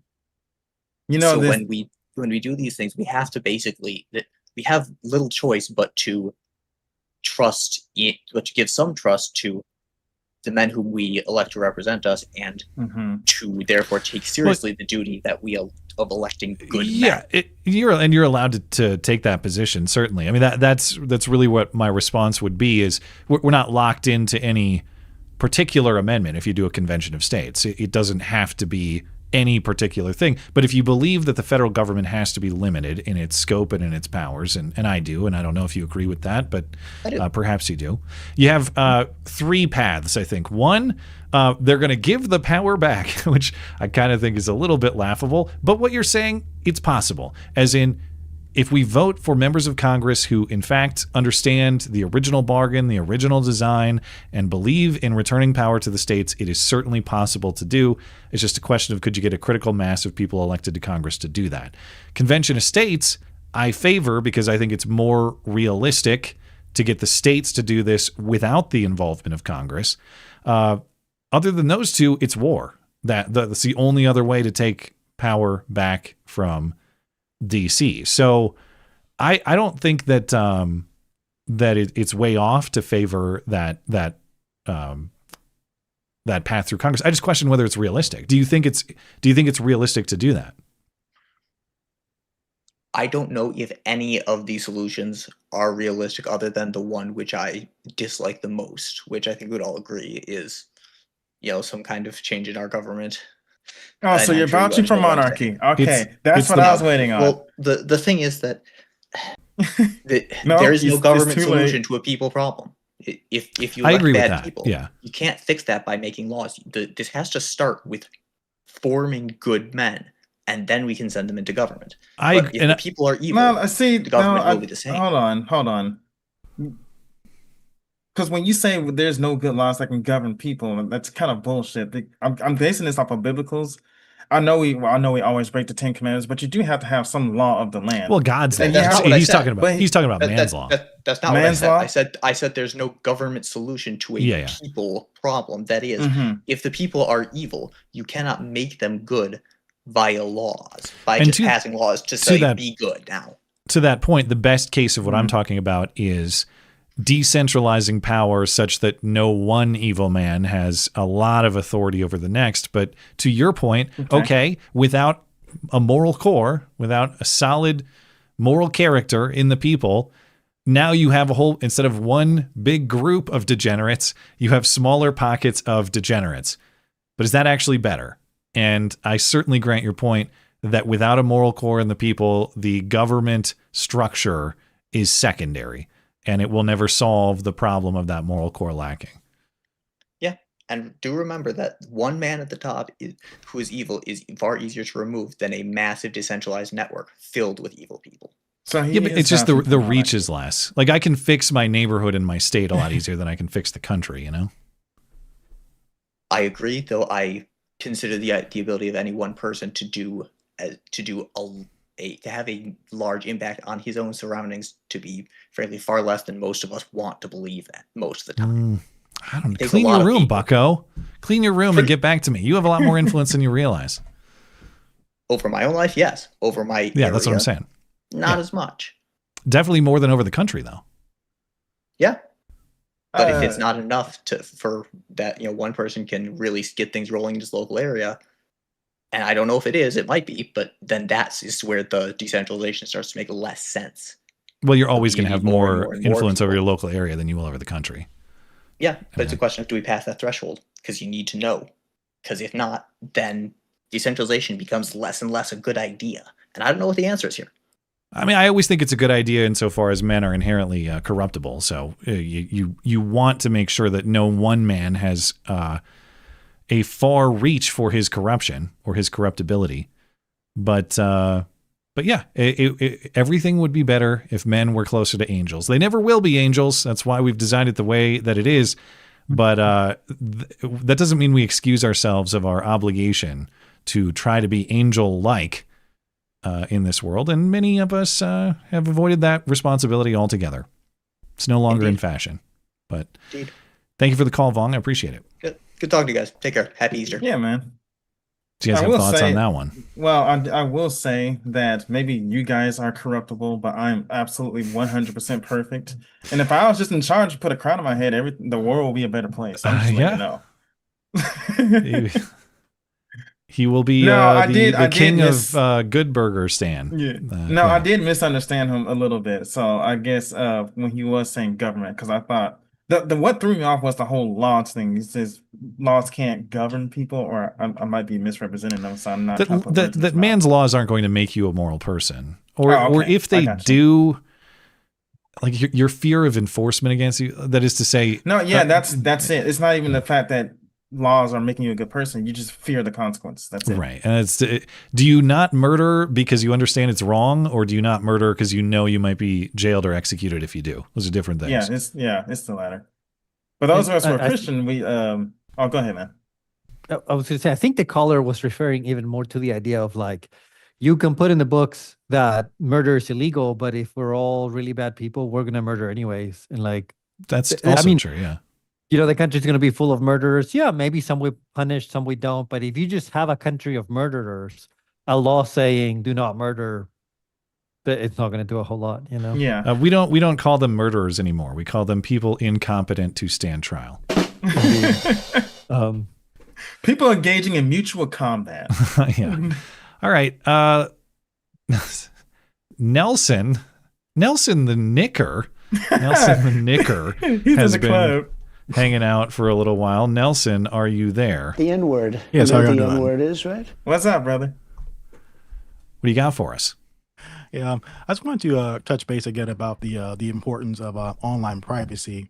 I think particularly on the American right, because I think it's forgotten that it has been weaponized, and of course will be weaponized once they take control of the Fed again. But also to emphasize how much it's easy to take better control of your privacy, even if you are a public-facing person. Mm-hmm. Okay. Yeah. I think we did a call in the past where we talked about some of those steps, right? At least that's ringing a bell to me. Yes, Did we correct. do that before? Yeah. Is there any? Are there any tips or practical steps you want to offer? I don't mean to ask you to repeat the same thing again, but it's been a while since we had that call. So, have you had any new discoveries? Are there any new privacy things people should be mindful of? Hey, I'm kind of starting with the kind of conceptual basis. So the biggest thing, two-pronged, would be to reduce how much information Google has about your real identity, but that's just in terms of a couple things. So Dude, because they're monitoring my heartbeat right now. They have me with the ghost murmur. that's true. No, but of course, for you, of course, for y'all, it's different because you're kind of public facing. So you might have to make like a business YouTube account for monetization, and then a private one for your other stuff. So you can actually deal with that two different ways. Mm-hmm. But for those who aren't public facing, because Google does profile you politically based on your watch history, it's best to remove any information that has your finances, because of course your finances tells who you really are. It tells your bank, and your bank has been known, of course, to blacklist gun buys in the past. Like your MasterCard did that as well. So finances, health because of COVID, and also your real beliefs about politics. So those should be removed from Google, or at least reduced, because that's how they build profiles about your person in real life. That's kind of the big through line with Google. Oh yeah, for me, for my Google account, I put very little information on there. Because they also have an option to like save your passwords and everything, and I also advise people not to do that and just type it in every single time, because they do, when you save it and everything, that does go into their database and it kind of track you through that, I guess. Because there was a buddy of mine who lives in California, he's been doing that and his data has been sold and whatnot. But because like if you just force yourself to type in your password each time, no matter what website you go on, you end up memorizing it, and two, you never save it, because that does get cataloged. Yeah, and that's very good. And there are also password managers that are also open source and free that can do that for you, but that's really good. Also, with your Google sign on, if you sign in to other browsers with your Google login, Google's tracking you across your browser. So Google is like the big attack point where people need you. Just reduce that information about you that's real with Google. So just say no to the big G if you can. That's true. Sounds like. Yeah, that's right, one. Appreciate your call. Thank you for calling in. I think folks take care. Have a great night. No, he is absolutely right on that. I mean, if you can reduce the less information, I mean, I know for certain things like medical and stuff, you do have to put information, especially if you're doing it online. But if you're signing up for different stuff like Steam or Google or I don't know, some other website, putting as little I information thought Steam as was possible. pretty good with privacy, are they not? Or is that just the way they like to present? I'm just giving an example. I don't really know if they do or not, but just putting into practice not saving your passwords or not having an autofill and everything is a good practice to have, especially if you're online. That's what I do. I'm a man of convenience. They're going to come murder me any day. I might as well not type in passwords. Yeah, that sounds like the PewDiePie arch. Just not long ago, PewDiePie de-Googled his life. And next thing you know, he's installing Linux, and now he's running AI locally on his Linux machine. Really? I'm just saying, this is a dangerous path. No, I'm kidding, by the way. I admire what PewDiePie is doing. It's, I understand what Nelson is talking about too. It's just, God, it's like so many challenges I can take on at a time. And I wouldn't say I'm a slave to the big G, But Big G definitely knows a lot about me, and that is the state of my life right now. So I'll have to think critically about that. Okay. That'll be all for live callers tonight. Appreciate our live callers. Thank you for calling in. We do have a voicemail. I got some emails. We'll get to those, but I've made our super chatters wait quite some time. So let's take some super chats, and then we'll get into those voicemails and emails. Let's see. I got to refresh. Oh, let me go over to Rumble before we hop on YouTube and Tippy. Over on Rumble, Dan the Twan, I think. Skunkworks is just a term for products that arise from allowing engineers to freely work on anything that interests them. Okay, so maybe that's a more generic term than like a Lockheed Martin specific thing. I've never heard the term skunkworks before. Joshy, No. you said you haven't. Robert, have you heard that before? No. Okay. I'm not an engineer. It's so secret I've never heard of it, but thank you for It smells suspicious. Yeah, is it supposed to repel my interest? I don't want anything to do with those skunks. They're smelly. I'm not going to look into that. Ginger Ninja says, Robert's Iran theory is very predictive of how this conflict has gone from the start. We've massively damaged our seat on the world stage. We've also lost our credibility to negotiate with others. Well, I don't know if it would be hard for me to say that those points are totally wrong. Of course, they're the only thing I would say is they're very strong points. Are we massively damaged? Have we lost our credibility? I will say that for credibility to recover and credibility in negotiations, like, are your threats serious? The threats that have been presented, some of those are going to have to be realized, to your point, Ginger Ninja. And I certainly grant the point that if you look at the way the threats played out in this scenario, they weren't realized yet.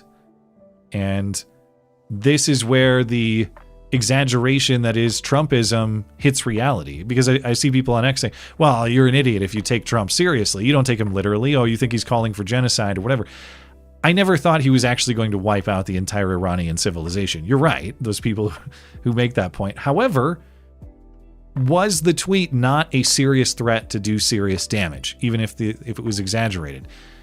Yeah, it was. And then it was walked back. And that's fine if you say, well, we reached an agreement because we gained X, Y, and Z. Problem is, what's the gain?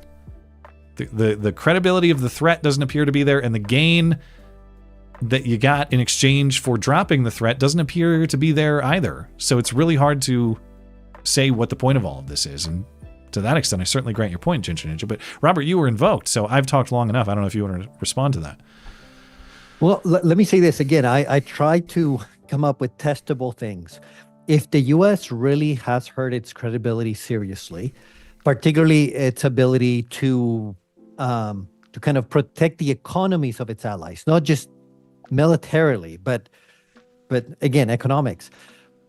In the worst case scenario, I think we're going to see some clear markers. One, like I said, Europe will lift sanctions from Russia for some BS excuse and start buying more energy from Russia. I think we would see Japan begin to militarize because Japan will realize that the U.S. will not actually defend the resources that Japan needs access to. We would also see Japan ally with Russia, buy more energy from Russia. That's really what I mean.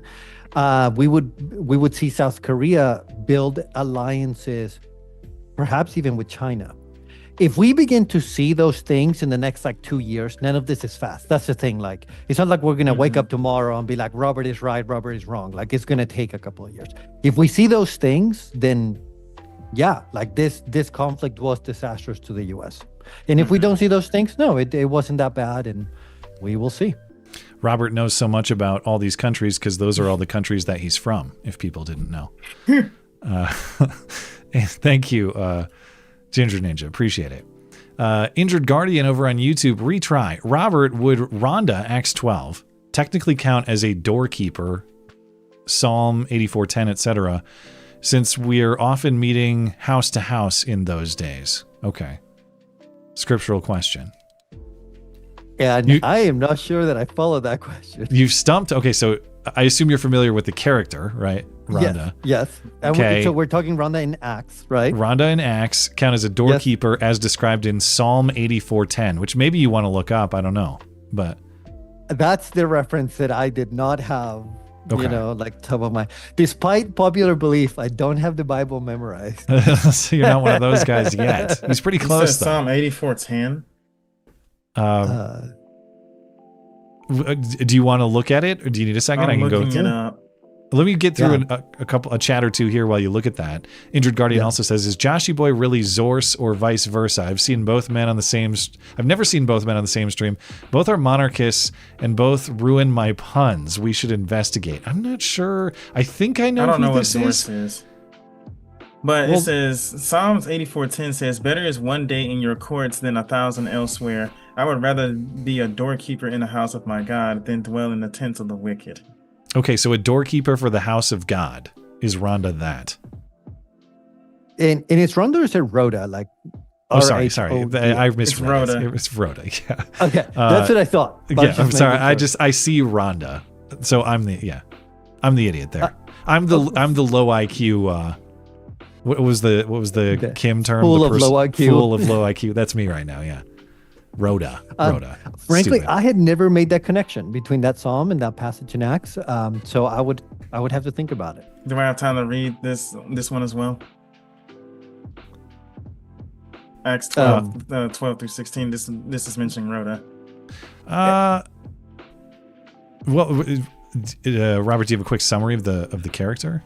No, I was just gonna say. So yeah, Rhoda, like, she opens the door, and if I remember things correctly, she thinks it's like the ghost of Peter, essentially. So she acts like a doorkeeper, and then Psalm 84:10 is mentioning a doorkeeper. But I had not made any connection between the two passages, and that's where I would leave it at. Now Rhonda's going to go down with epitome. This sucks. All right. You say epitome instead of appendage? That's what I'm saying. Is epitome is one of my most famous mispronunciation in the history of the show, and now Rhonda's going to be right there with it. Well, no, that's just a simple. You just added a letter. I know, but that's something I shouldn't. That's not a mistake I should have made. Anyway. Yeah, I don't see the relation between Acts and Psalms on that. You stumped us, Injured Guardian. But thank you.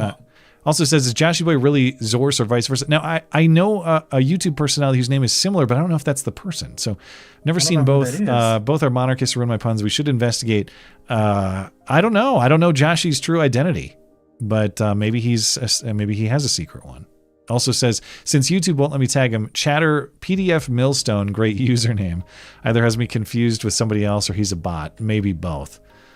Would a bot be named PDF Millstone, though? That's probably a real person. Ryan Allen says, and thank you, Injured Guardian. Market up or downside depends on if you are an empire or a republic. Well, as interesting as I know that she doesn't mean like, hey, is a whole society getting genocided? Is that like, is that good or bad for the market? I know that that's not really what she's trying to say, even though it kind of sounds that way, but it is great commentary on how people often critique capitalism as lacking morality.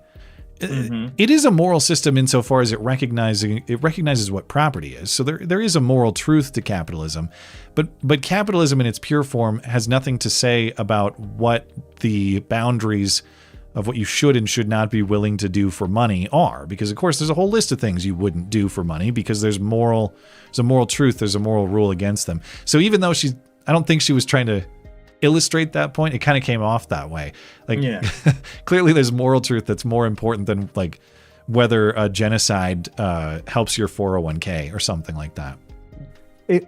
It's so much like the Pam Bondi quote where essentially she was being questioned about Epstein, raping kids, and she said, "But have you seen the stock market? It's over 50,000." Yeah, the Dow. The Dows. Injured Guardian, seriously, dude, I'm not Matt. Talk to him directly. Well, maybe he's talking about PDF Millstone. PDF Millstone can email me, yeah. Newbie of Death Review, Fartlek. I don't know what Fartlek is, but thank you for supporting the show. Producer Tim, it's a very unlikely scenario, but I at least want to put forward the idea. If Trump gives Iran a bunch of concessions, they fuck around, and we take back what we gave them, that potentially demonstrates a level of control over them. Just a thought. I'm not even sure I understand that. Okay, Trump gives Iran concessions, they fuck around, we take back what we gave them. That demonstrates a level of control over them. How? I don't see the control. You just gave them stuff and took it back. What's the mean, control element? Yeah. I don't know. I appreciate the attempts to make me understand this. Let's see. Dime Short, I've reduced my intake of political shows, Matt Walsh, Gavin McInnes, and Matt Christiansen. Oh, no. Now I'm spending more of my day listening to scripture and your Bible study. Well, thank you for sticking around for that. I'm about finished with John. Great job, Robert. Yeah. I do want to comment on that because that one does interest me. My interest in theology has increased and my interest in politics has severely decreased. Mm-hmm. So if it sounds like I'm doing a lot of religious takes on a matter such as Iran and whatnot, that's pretty much why. I think a lot of people are in that position. And by the way, I'm joking around at Dime Short. I fully understand why people would want to check out from politics or news. I love politics and news. I'm kind of irritated, frustrated, annoyed right now. Mm-hmm. So I get it. And hey, man, anybody who wants to take a break from my material, I have nothing but respect for you hanging out and enjoying it while you did. And maybe you'll be back in the future when we can all come back and recognize what a great achievement the Iran war was and how stupid we were for criticizing it. Anyway, I really am glad to know that you find value in the Bible study and even Robert's study through John's Gospel from a few years ago. To know that that's still providing value years later is great. So, Robert, I don't know if you have thoughts on that, but I certainly appreciate it. Yeah, that's wonderful. That's very encouraging that somebody's listening to that. And I just kind of want to repeat what your caller is saying, or your viewer, or whatever. One of the very few, actually the only show that I watch like all the time, it's your show.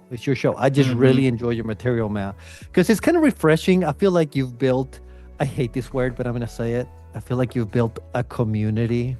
Oh. I love you. Thank you. Do I have to say hashtag no homo? I don't know what I have to say, but like whatever. That's just so gay. I know. Well, thanks. I would hope it is something a little more than just like, hey, here's the news. That there's some sort of community built around it. By the way, great community in the Discord server going too. It's cool to see people back and forth in there. I'm gonna put Matt on the spot. Have you checked out any of his old stuff? Whose old stuff? Yours. Have I checked out my old stuff? Okay, Robert, have you checked out Matt's old stuff? Like, I'm talking about really old. Oh, I've been watching Matt for like a decade. I mean, I didn't catch like the first few shows, but I've been watching Matt almost all the way from the beginning. So I decided to go back and watch his older stuff, right? What did you find? Oh, shit. The thing that baffles me, that's crazy to me, is your consistency, right? Oh. I thought you found some insane take. I know there are some stupid ones deep in there. I forgot what it was called, the Ogle or whatever one. Those are crazy, but Omegle? Yeah, those are just yeah. Omegle was crazy and everything, yeah. But R.I.P. It's not even a website anymore. Oh, I was gonna check it out and see, but anyway, I kind of figured it wasn't gonna be a thing anymore. But the level of consistency that you have from it's changed a little bit, but the way you made consistent, kind of like orthodoxy. It's just I have a formula, that's for sure. Yeah. I appreciate consistency, yeah. And some people like changing things up and making things different. I like. I just like a good old-fashioned peanut butter and jelly sandwich. Make it right. Do it the way you should. Don't make it too fancy. Just make it the way it should be. Call it good. And it's like anything. What made McDonald's? I'm going to compare myself to McDonald's or something here. But what made like big empires successful? Some of them blew up overnight, but for the most part, they made something that was loved and it was produced consistently. That's how they did it. They made a consistent product over time. So I believe in that. Whether you're making a stupid podcast show or you're making whatever it is you do, consistency is key. So I appreciate that compliment. Yeah, I think it was the Nicole Arbor video I first saw that got me interested in your show. That's that was one of the first ones where I caught the wave, and that was how it all started. But we owe her an apology. I don't know. She's definitely. I mean, I would love to talk to her if the opportunity. I thought you did at one point, but anyway. I never did. I think we had a couple tweets, but I've never talked to her voice to voice. She just seems like kind of a character, but I defended her on principle, and I would again. I don't know how far our friendship would extend. Is all I'm saying. I have no idea. Anyway, find Nicole Arbor and see what she'll get on the show. That probably could. Dime Short says, honestly, there are 3 shows I enjoy: Walsh, Gavin, and yours. Join the MC Club. Bingo. Thank you. Appreciate it. And hey, I not only do I appreciate your support for the show, but to be mentioned alongside those names is a big compliment too. So thank you for that. Tim says, "Oh, go ahead." Do you have a comment about Gavin? Yeah, I've watched him in the past, and then I learned that he doesn't like fun, so I stopped watching him. But that's his whole, being grumpy is kind of his bit. Get off my lawn, man. Yeah. But I was like, what does he do now? Does he still do the same thing? I'm not a regular Gavin viewer, so I don't know. But I've already bitched and moaned about Matt Walsh, but similar beards, you know. No, I think Gavin's is better. Matt Walsh has a fine beard. I would not count him out. Producer Tim, the fuck you going on about, George? Why the hell would you think a politically motivated impeachment would chill behavior by politicians? Well, what he means is intimidate the opposition. That's what he means. Trump was impeached twice. If anything, he's acting more extreme, according to 2 Democrats. Fucking moron. I agree that Trump's probably not going to be intimidated, but Trump is an outlier in Republican politics. That's the reason he's in the position that he is now. Let's remember, like, how many in the Republican Party lack a spine, are actually intimidated by Democrats, operate according to Democrat premises, let Democrats determine the terms of debate or the terms of policy. There's a lot that George Conway said that's ridiculous there, but I actually don't think it's ridiculous to think that intimidation efforts against Republicans have a certain degree of success. I think they do. I think they're quite effective. Maybe not against Trump, but against the Republican Party in general. You know. To your chatter's credit, this might. It could be like a form of escalation where if the Democrats are like just acting that way all the time, maybe there will come a Republican that is like, fine, F it. Like, you know? We'll see. If the Republican Party learns anything from Trump, I would hope it would be that the courage. Now, he has his excesses and he's a little imprecise and if it's JD Vance or whoever it is, I hope they retain the courage to stand up to the opposition while maybe refine it a little bit. That would be great, but we'll see how that goes. Dime Short also says, thanks to all the co-hosts. You guys make the show great again. Well, thank you for keeping the duct tape rolling. Thank you. Appreciate it very much. I have a lot of people who hate me for some reason. I'll have to just circle back with you. You have to be hated by some, at least. That's part of being a character on the internet. Okay. We're going to get into voicemails and emails here. As a reminder, if you'd like to leave a voicemail or an email or a text message for that matter for the show, you can do that through the contact page on my website, mattchristiansenmedia.com/contact. Got the email submission form, got the number for voicemails and text messages. Just one voicemail tonight, and it is from Cody, who wants to talk about how our Air Force is performing in Iran compared to how it performed in World War II, specifically the losses that we've suffered in our in the air component of our military. Good evening, Matt, Batman, and Skulldugger, and also Chat. Chat, like the stream. I wanted to talk about Allied air losses over Iran versus, I guess it's mostly just U.S. air losses over Iran, but versus the Second World War. Just to compare, kind of get a feel for how dominant we are over the Iranian Air Force. So I looked it up, and according to Google's Abominable Intelligence, we've flown approximately 13,000 sorties over Iran since the beginning of the Iranian War. And you can judge me for saying war. I don't care. We've lost 4 planes.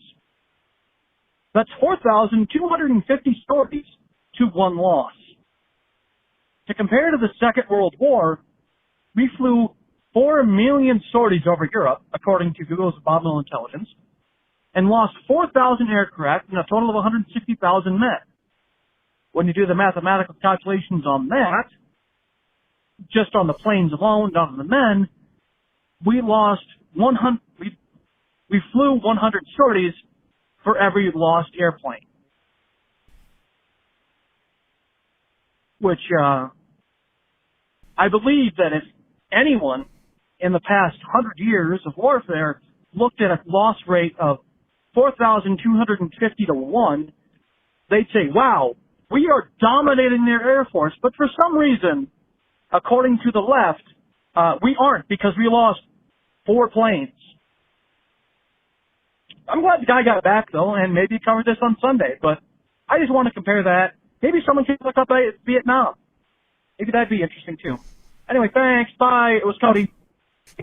Thank you, Cody. And I'm going to take your math as granted. I'm sure it's probably correct. However, per our discussion earlier, I'm kind of worried that not losing aircraft is not the same thing as achieving our objectives. And it's great that we're not losing aircraft. And I think that is demonstration that we have air superiority and we have an Air Force that few, if anybody in the world, can rival. I don't really think that's debatable. But it brings up the question we were discussing earlier. If we are the dominating force, why not dominate? And right now, I don't think we are dominating, but I think that's non-domination of choice, not because we lack the capability to do it. I also think that I don't know. I find the comparison of World War II versus the war that we have now to be a little strange because technology was different back then. I'm sure that's part of it, but who has pushed the technology too? I mean, it's been our country that's been at the forefront of a lot of that military tech. It's like saying, I don't know. I just found the comparison. I would have done like a little. Maybe the tech hasn't changed that much since the Afghan war, but I would have done something a little closer to home rather than an entirely different era. Yeah, I mean it's generational, but I think the point too is, look what American society could withstand and could tolerate, or was willing to go through in the World War II era. Now, I don't think the Iran War and World War II are the same thing. They're different conflicts with different natures, but I do think the historical perspective is helpful when we think about the costs that we're taking on and how they compare to what the costs of prior generations were. All right. I mean, I'm fully with this caller. I said this earlier. I think anyone looking at this war recognizes that militarily has been a tremendous success. Like, I don't know of a single soul alive that is debating that. Like, militarily, tremendous success. But I think what people are discovering, no, and I shouldn't put it that way, because I think what we're all discovering, let me put it that way. What we're all discovering is that just because you are more powerful militarily, it doesn't mean you always get what you want. That there are times like this in which, sure, you can execute things perfectly, but because of the circumstances, you don't get to your goal. Wars are also political. Yeah, not just the strategy that you make has political calculation, but the political perception back at home.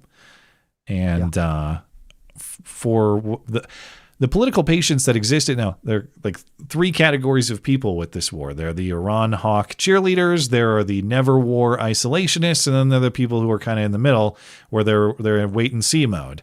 And even though my inclinations are never war isolationist by default, I don't want to be so ridiculous and clownish that I think the sky is falling immediately. So I've tried to be in the wait and see camp. And I guess I'm still there, but I wonder how much patience is left in the wait and see camp. The politics of this, I think, are, for whatever supportive politics there were, I think it's draining pretty quickly by the day and by the week as this goes on.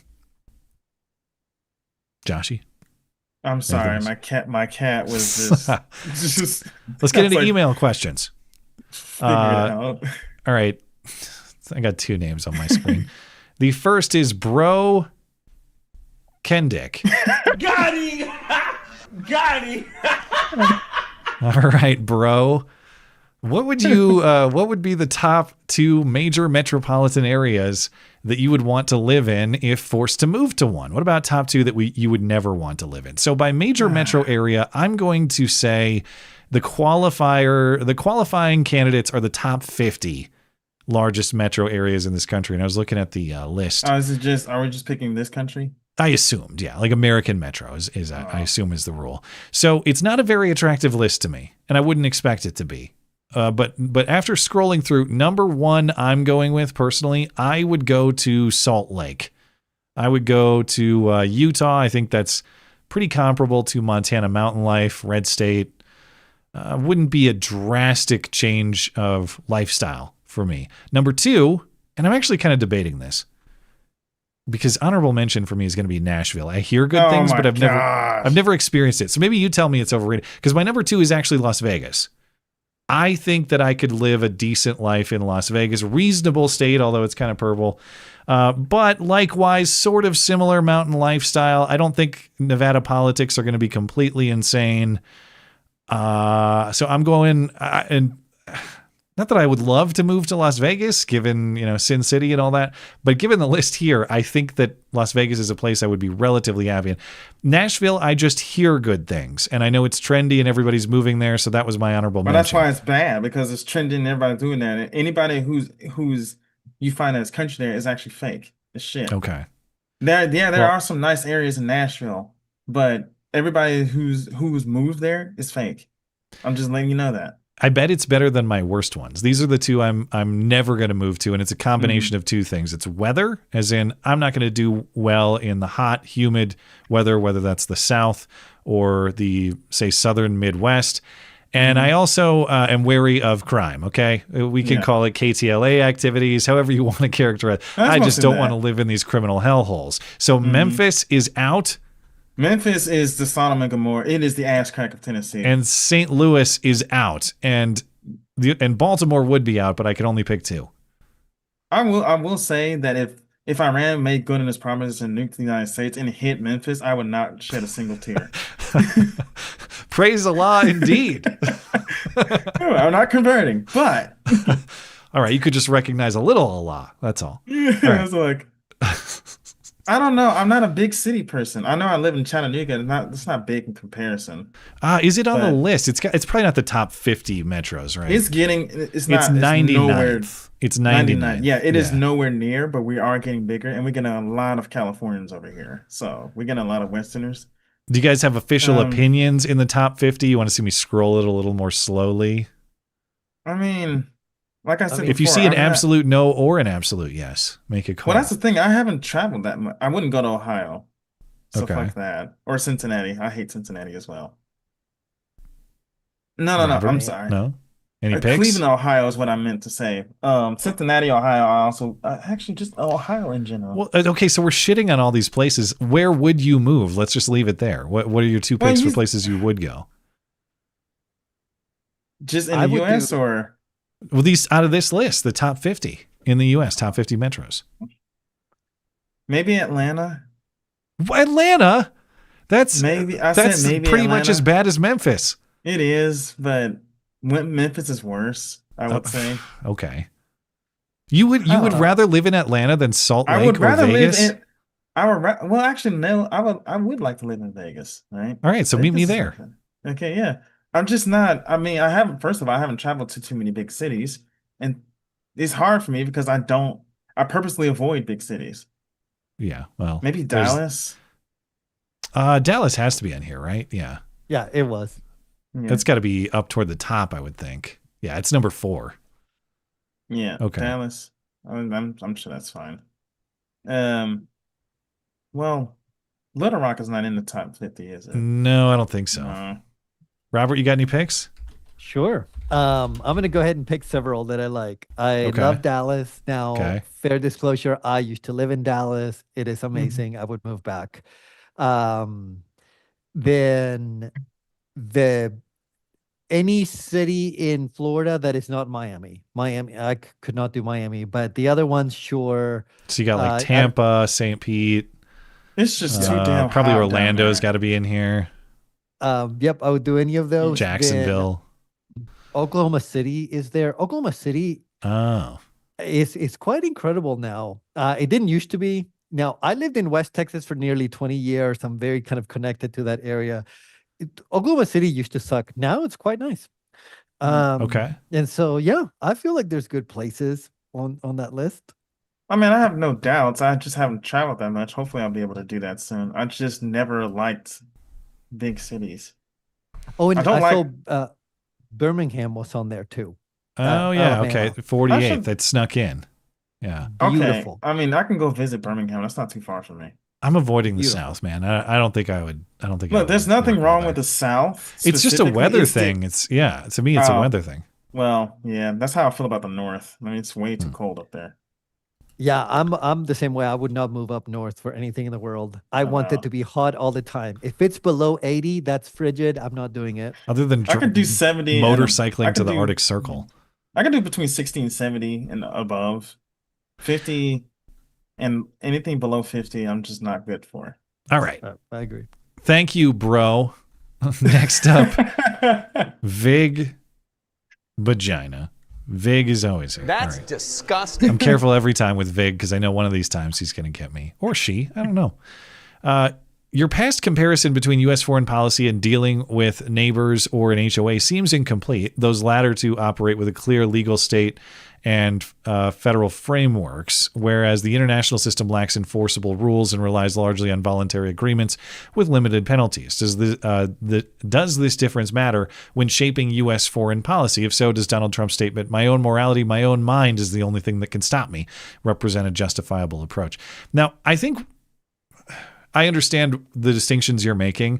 The distinctions you're drawing are not necessarily the ones I intended with my analogy. When I say that I think about foreign policy like a neighborhood, intended in that hypothetical or in that analogy is that you are going to confront and deal with your neighbors directly. You're not calling the cops. You're not appealing to the HOA. You're not tattling on them. That if you have conflict with your neighbors, it's a neighbor to neighbor resolution. That's the way I think about the hypothetical, and I should have clarified that a little bit better so I understand why you draw those distinctions. Yeah, I would clarify just a bit more. It can't be a Knigga neighborhood anymore.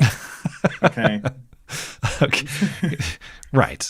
It's not Memphis. I mean, it's a sensible place to live. Okay. Yeah. So when I talk about that neighborhood analogy, what I mean is philosophically, what guides your decision making in terms of what do I let go and when do I intervene? And I believe that for the most part, a neighborhood works the best when each homeowner, each resident focuses on their own home and takes care of their own business and minds their own business in that way. If everybody takes care of their property well, the neighborhood will function best. The problem is some degenerates don't focus on their own home. They let it fall apart. They do insane things. So there has to be some kind of intervention. What are the rules on that intervention? So I think the analogy framed that way, where we remove the police, we remove the HOA. The analogy to foreign policy holds in that way, if you assume that the interactions are neighbor to neighbor. Mm-hmm. But I didn't explain it quite thoroughly, so I understand why you have that understanding. Now, as far as Trump's morality comments, I do appreciate them. And I posted a video about this earlier in the year when Trump said this, but earlier in the year, Trump was asked if anything can stop him internationally.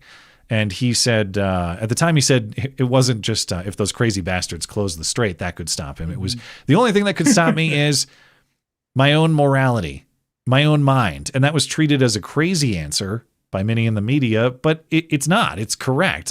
Like Vong's call earlier, a moral core is way more important than the law. Without a moral core, the law really means nothing. That's all the law is a reflection of our moral core and our moral values as a society. So if that's rotten, the law will be rotten too. And those who, like we were talking about earlier, those who lack a moral core are not likely to be stopped by the law anyway, or at least they won't always be. But especially in international relations, a moral core is important because that enforcement mechanism is often lacking, like you're describing. So I appreciate Donald Trump's commentary in that context. Now, all of this is dancing around the major question. I still don't have a great answer for when exactly that foreign intervention is justified and wise. Like, when do I go confront my neighbor and say, hey, man, you're treating your property like trash? Or, hey, I saw your dog took a dump and you didn't clean up. I actually had that exact situation the other day. A guy I don't know in my neighborhood, I see his dog taking a dump by the mailboxes, and the son of a bitch doesn't pick it up. And I thought, like, this is international law right here. Am I going to go confront him and be like, hey, we live in a society here. Don't you have any respect for this neighborhood? I didn't. I bitched out. Instead, I went home and tweeted, pick up after your fucking dog, you crazy bastard. I was going to ask, praise Allah. Praise be to Allah. So I didn't intervene with, but it's those sorts of things. When should I? And the answer is I probably should have there because this guy was abusing common property in the neighborhood. It wasn't just respect for his own property. He was abusing common property. But I don't have a great answer. But that is the reason why the HOAs exist, is because even though I would love it if everybody tended to their own property and took care of it responsibly and we all got along, not everybody does. So the HOA is necessary for the same reason in the international community. Not all countries actually act morally, and not all of them take care of their own business and mind their own business and don't mess around with you. So you don't need an HOA necessarily like the UN, because that's never going to work. But what you need is some sort of philosophy or rules that guide when you're actually going to be brave enough to go confront the guy with the dog taking a shit by the mailboxes. And I don't have that ironed out in my mind. I'm not trying to avoid the question. It's something I struggle with because I wish it was as simple as, whatever, other countries' business is their own business. We never have to do anything about it. Clearly, we have to do stuff about it. And I need a set of rules to guide when I think that's appropriate. You guys have thoughts? Well, I just wanted to question that. I know he might have misspoken his own morality, and you kind of touched on morality. For me, it's like, okay, but whose morality are we following, right? That's a distinction that one has to make. I mean, when we say morals, of course, we mean the Christian God, right? But look at other people around the world. They may follow a different morality that makes sense to them. That may not make any sense to us. Yeah, and that's the way I understood Trump to mean my own adherence to morality, not the morality that I invent. Mm-hmm. But you could interpret him that way. The morality I create is, and that of course would be wrong. But yeah, Robert, I don't have many comments. I just appreciate actually Donald Trump kind of like pulling the veil. Why does the U.S. not conquer the whole planet? Because the U.S. doesn't want to, because of its own morality. It also wouldn't be very feasible either. No, but it would be. Like, the U.S. could right now defeat any country it wishes. Like, what really? Like, why is the U.S. not conquering the world? Because of its own morals. Like, yeah, it's not just theoretical. It's real. It's real. Like, that's actually the truth. So I do appreciate somebody saying that, because then it alerts us to the importance of having good morals. Like, and I've actually thought about this quite a bit. Like, the rest of the world has a huge stake in the U.S. remaining a moral country. Because if the U.S. became like Iran tomorrow, the whole world suffers. The U.S. could go take over everything. And so it is nice to just recognize that reality. That's like not optional. The most powerful in the world will always be restricted by definition only by its own morals. Yeah. Yeah, that makes sense. It does make sense. I do follow. It's just that I'm trying to find a morality within our country that's falling apart because of its lack of morality. But I get what you guys are saying. Thank you to Vague. This one's actually clean. Chief Justice, thank you. If the next presidential election were between the worst elected Republican and the worst elected Democrat, who would those candidates be, and which one would you vote for if you would vote at all? So, worst Republican, to me, the aforementioned Lindsey Graham. Imagine Lindsey Graham running for president. Okay. Well, I want nothing to do with that. Best Democrat, based Frankenstein, John Fetterman.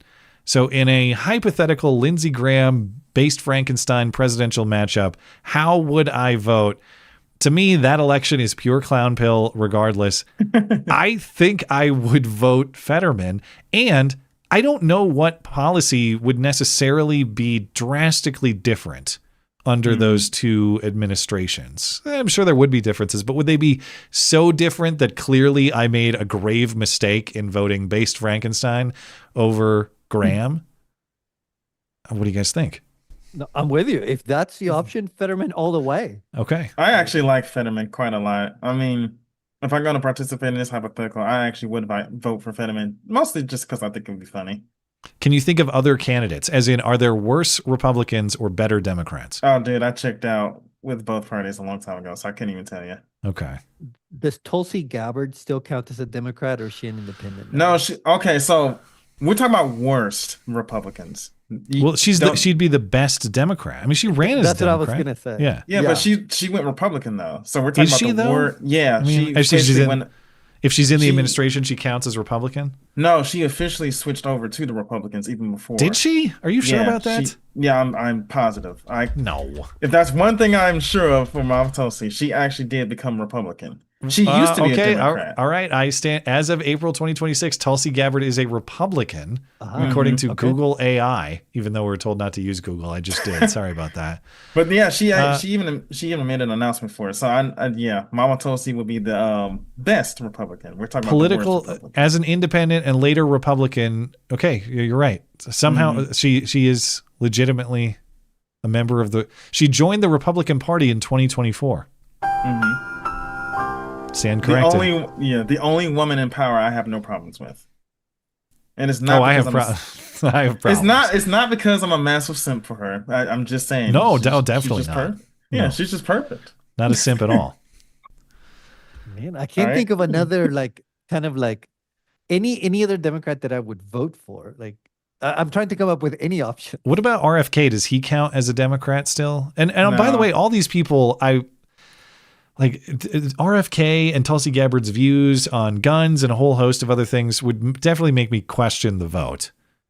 But these are people that I'm not immediately repulsed by. They're not automatic no's. But does RFK count? I don't think so. I mean, I think he used to. He may still maybe he'll still call himself that, but he was definitely not with the new party. No, he's an independent according to AI searching news. So I'm going to make an edgy statement, though. Okay. Go ahead. If on one side you have Lindsey Graham, I would vote for the other side. What Almost, about no matter who? Okay. All right. So speaking of RFK, what about the most unlistenable election ever of RFK versus Susan Collins? Who are you picking? I can't remember who Susan Collins is. She's the one. She's the other one with the annoying voice. She has a disease. I know. But so does RFK. They have medical conditions. The thing is, I've listened to RFK when he was on the Joe Rogan show, and it annoyed me first, but you kind of get used to it. You adjust I'm also to it. seeing that.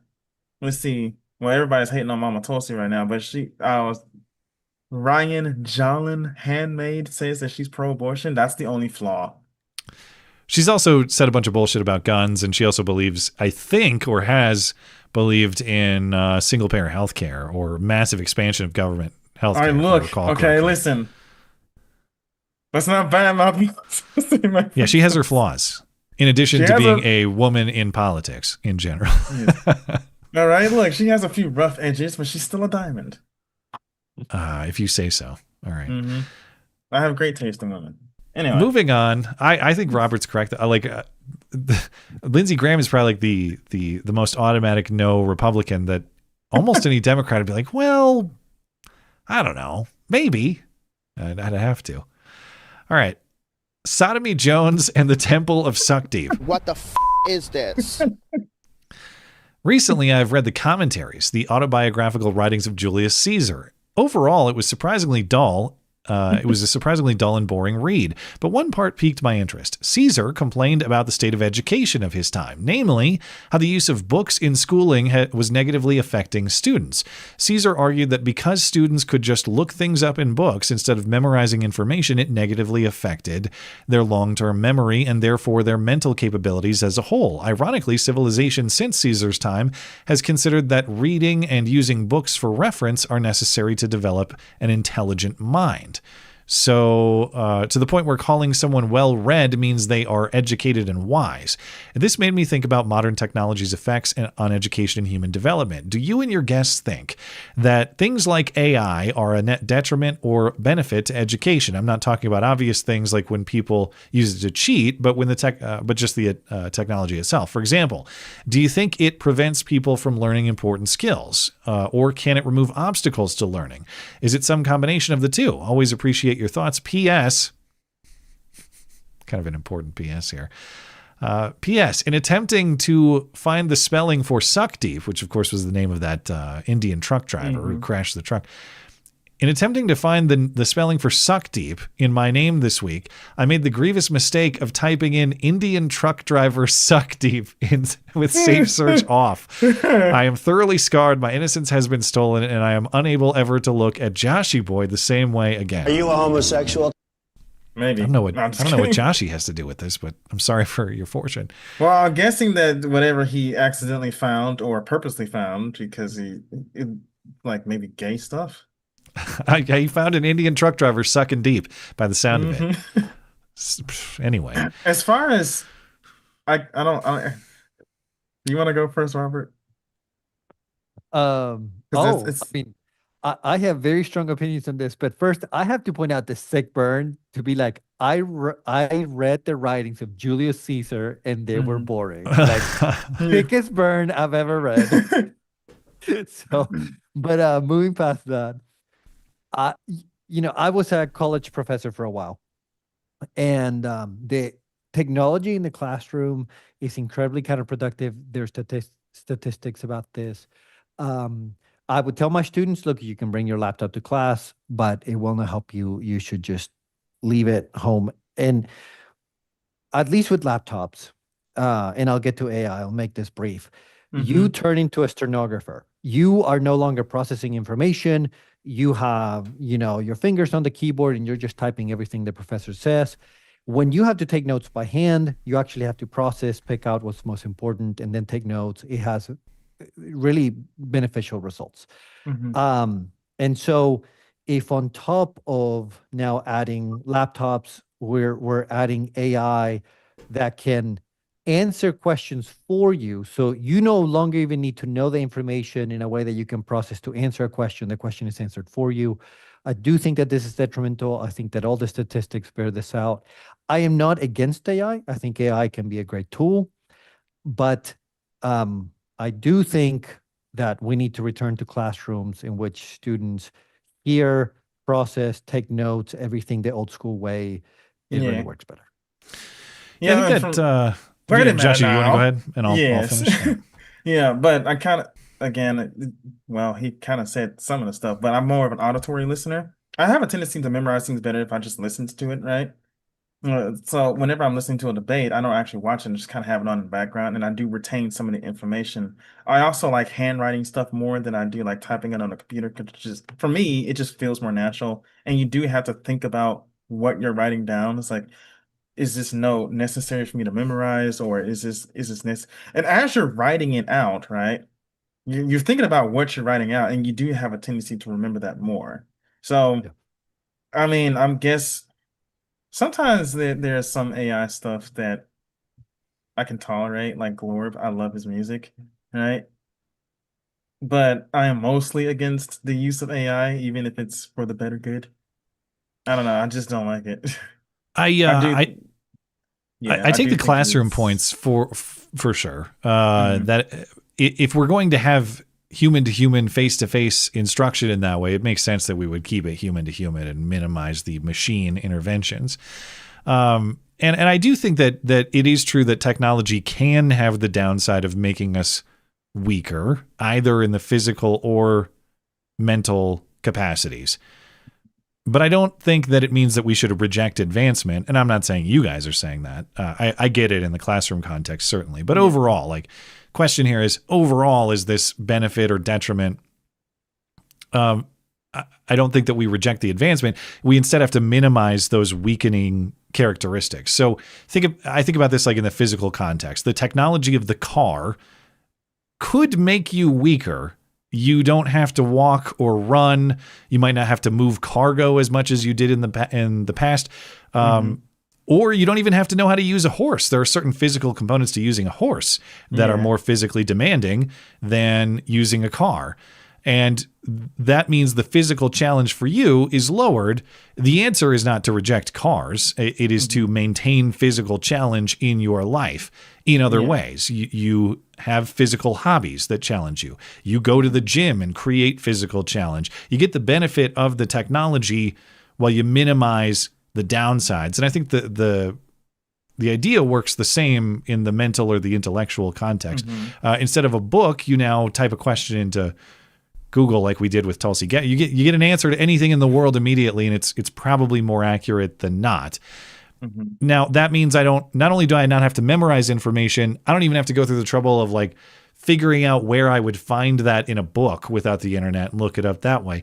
Now, the answer is not to reject the internet or even AI, as fearful as I am about the robot future and the Terminator boots that we're going to have to kiss and lick and all that, the answer is to use those technologies for benefit and productivity while challenging your mind in other ways. You find intellectual challenge in your hobbies that you enjoy. You challenge yourself to think critically in other ways. Benefiting from the technology doesn't require us to be lazy mentally or physically. It frees us up to be more productive in other ways, and to be able to challenge ourselves in other ways as well. Because the challenge for us is you have to make that choice. So centuries ago, men had to conquer the wilderness to survive. If you didn't conquer the wilderness, you don't survive. You're dead. Now the wilderness is mostly conquered for us, which means you actually have to make the choice of creating wilderness in reality or artificially for you to conquer, to keep yourself challenged. The wilderness might be something new you haven't tried before. It might be a new feat in whatever ways you challenge yourself, whether it's math problems to keep your mind fresh or however many weights you lift at the gym or whatever else. The wilderness was mandatory in the past. Now the wilderness is a choice. And so I think that's the key counter is use the advancement for its benefit, but you must create the challenge to counter and make sure you don't become weak and pathetic as a consequence. Yeah, like driving my car to go on a hike, right? Yeah, you no longer do you have to scavenge or hunt, but you still kind of have to create the physical activity of doing that for the sake of your body. Mm-hmm. And it's a good skill set to have, learning how to hunt and fish. Yeah. Maybe not necessarily because due to survival, since we have technology, but it's a good skill to have, and it's fun. And to Robert's point, part of learning how to do that, how to challenge yourself mentally, that is some of the stuff you learn in school too. Like a lot of the way I think, which has become my entire YouTube time and career and all that, it's habits that I picked up from good professors who taught me ways of thinking, methods of thinking. So I don't want machines doing that necessarily. So I get Robert's point on that one. Maybe the robots can teach us though. I don't know. They're pretty good now. Robert, I did want to bring one question to your attention. Joshy and I considered this last week, but since this email, you may have seen it. He requested your opinion specifically. And so if you're open to it, okay. So the question, it's a little bit long, so I'm just going to paraphrase it since we read it last week, but it's just about the general Christian opposition to the use of force and whether that is a correct understanding of the scripture or Jesus himself. And he makes reference to, of course, Jesus at the temple and the flipping of the tables and the whipping of the people that we talked about in John's gospel. But I on behalf of emailer Remember Kevin Flanagan, do you have thoughts about Christian philosophy as it applies to the use of force? I have two quick thoughts on this. One, I thought I'd point out that whenever we are evaluating an idea like whether it's biblical or not, whether this is a correct Christian understanding, I think it's always helpful to look at different Christian traditions over time. You do see some Christian traditions that embrace a very strong concept of peace, of actually absolute non-aggression, even to the point they would not defend themselves. Mostly you would see this with the Anabaptists, which are completely different from Baptists. Okay, completely I've different. never heard of them. Yeah, like a type of Anabaptist would be the Mennonites and the Amish. Okay, I've heard of them. And they practice non-aggression. But almost all of Christendom has rejected that view and thought that aggression is justified in some scenarios. And so, again, I just think that that's kind of a helpful point. And then I would say, yes, there are many statements about peace by Jesus and attitudes, not just statements, but attitudes. But we're also called to justice. And by justice, for example, we are to protect the widow and the orphan. And how do you do that without violence? Those are the passages I would go to actually justify violence, which is justice will oftentimes require force. And if you are not willing to use force, then you are essentially abdicating your duty to see justice in the world. And I think that's where most of Christendom has landed. And so, yeah, I feel like that's a pretty standard answer. Yeah, it also makes you look like a giant pussy if you don't want to use force. And we all know what Jesus thought about them. That was my third point that was going to make. Yeah. But no, that was well said. I appreciate that.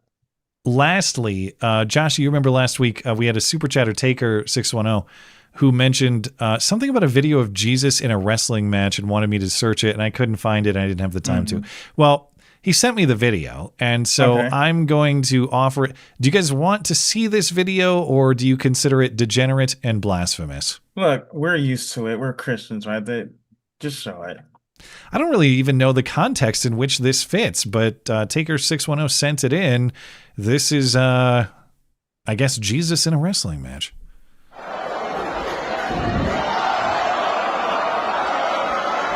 That's where Darth Vader got the move, apparently. I was going to say, Jesus is a Jedi.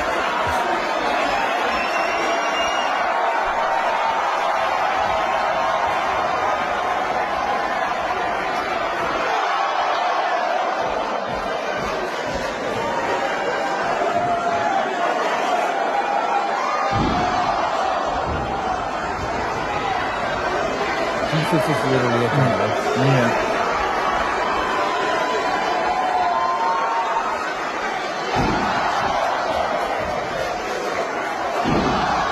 Not a great filming job.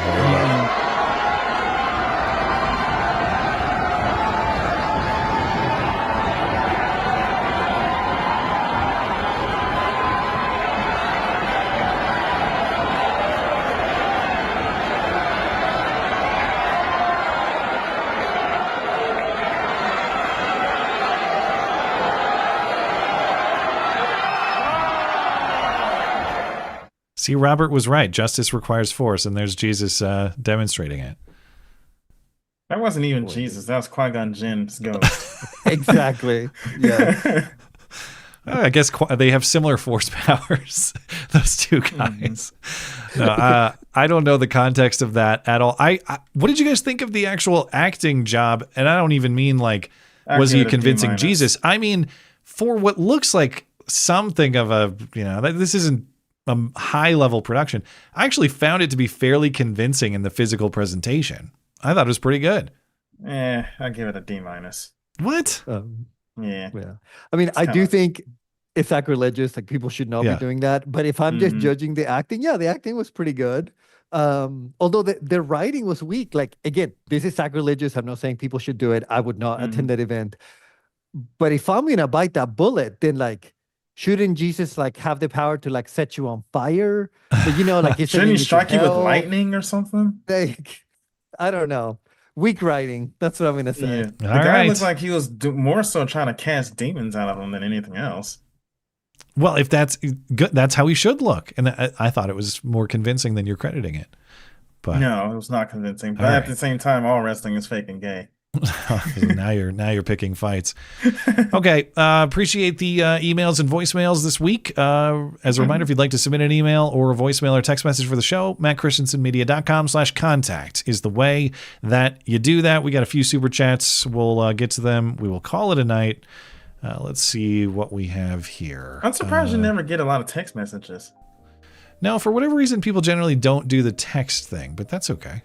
It's whatever, however you want. I suppose if you're gonna do a text communication, people prefer email than the text on the phone. True. Yeah, that's fair. It's an option that's available. Okay, Toric Roma, it might seem bad. I want the ceasefire to fail and Trump to realize he can't negotiate with the IRGC, the Iranian Revolutionary Guard Corps, whatever they're called. Kick them out of power, finish the fight. See, this is what I'm talking about. Is this even on the hawkish side? It's like, I'm annoyed that he's not finishing the fight. So I get that. It's like, who are, I don't know anybody who's thrilled with what's going on right now for totally different reasons. Like too much war, not enough war. How do you manage to hit that perfect middle ground where everyone's irritated? No, but that's the truth. Is nobody likes a half war, It's like, if you're going to do military conflict, it has to be swift, overwhelming, to the point. Otherwise, what do you? And this was the problem with a lot of what happened in Afghanistan and Iraq. And I know people don't like that comparison, and I know we're a long way from that. But it's when you don't deal with things in an overwhelming fashion, they drag on, they get confusing, the terms change, you don't really know what's going on or what you're trying to do. I see this maybe moving that way, and I get really worried about it. Long Dong John. It usually takes a few days for the news of a ceasefire to make it to every little garrison and commander in a place the size of Iran. Will it last 2 weeks? Who knows? But small skirmishes after a ceasefire announcement isn't unheard of. I'm actually, like, the fact that there are still bombs being lobbed around is, like, that's, like, the least concerning part of it. Not that that doesn't matter. It matters, but to your point, I would expect that. What I don't understand is that we supposedly had an agreement and we're still effectively begging for the Strait of Hormuz to be reopened. Maybe that's too strong of a word, but they're not doing it, and we're still going, hey, you better do it soon or else. All right. I'm not convinced we have anything from this. Not yet. Maybe soon. Torek Roma also says Skunk Works is a Lockheed.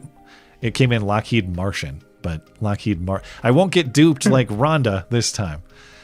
Lockheed Martin department, where all the secret squirrel planes are designed and made. Yeah, that's Oh man, I remember Secret Squirrel. What, have is you ever that, seen that? It's a I cartoon. thought that's just that's actually a proper noun, not just a generic thing. You There's talking an about actual secret squirrel. Yeah, It's a cartoon from the 50s, I think. I don't know that's that from one. the 50s. Hold on. It's kind of like Rocky and Bullwinkle. But secret. Go ahead, I'll look that up.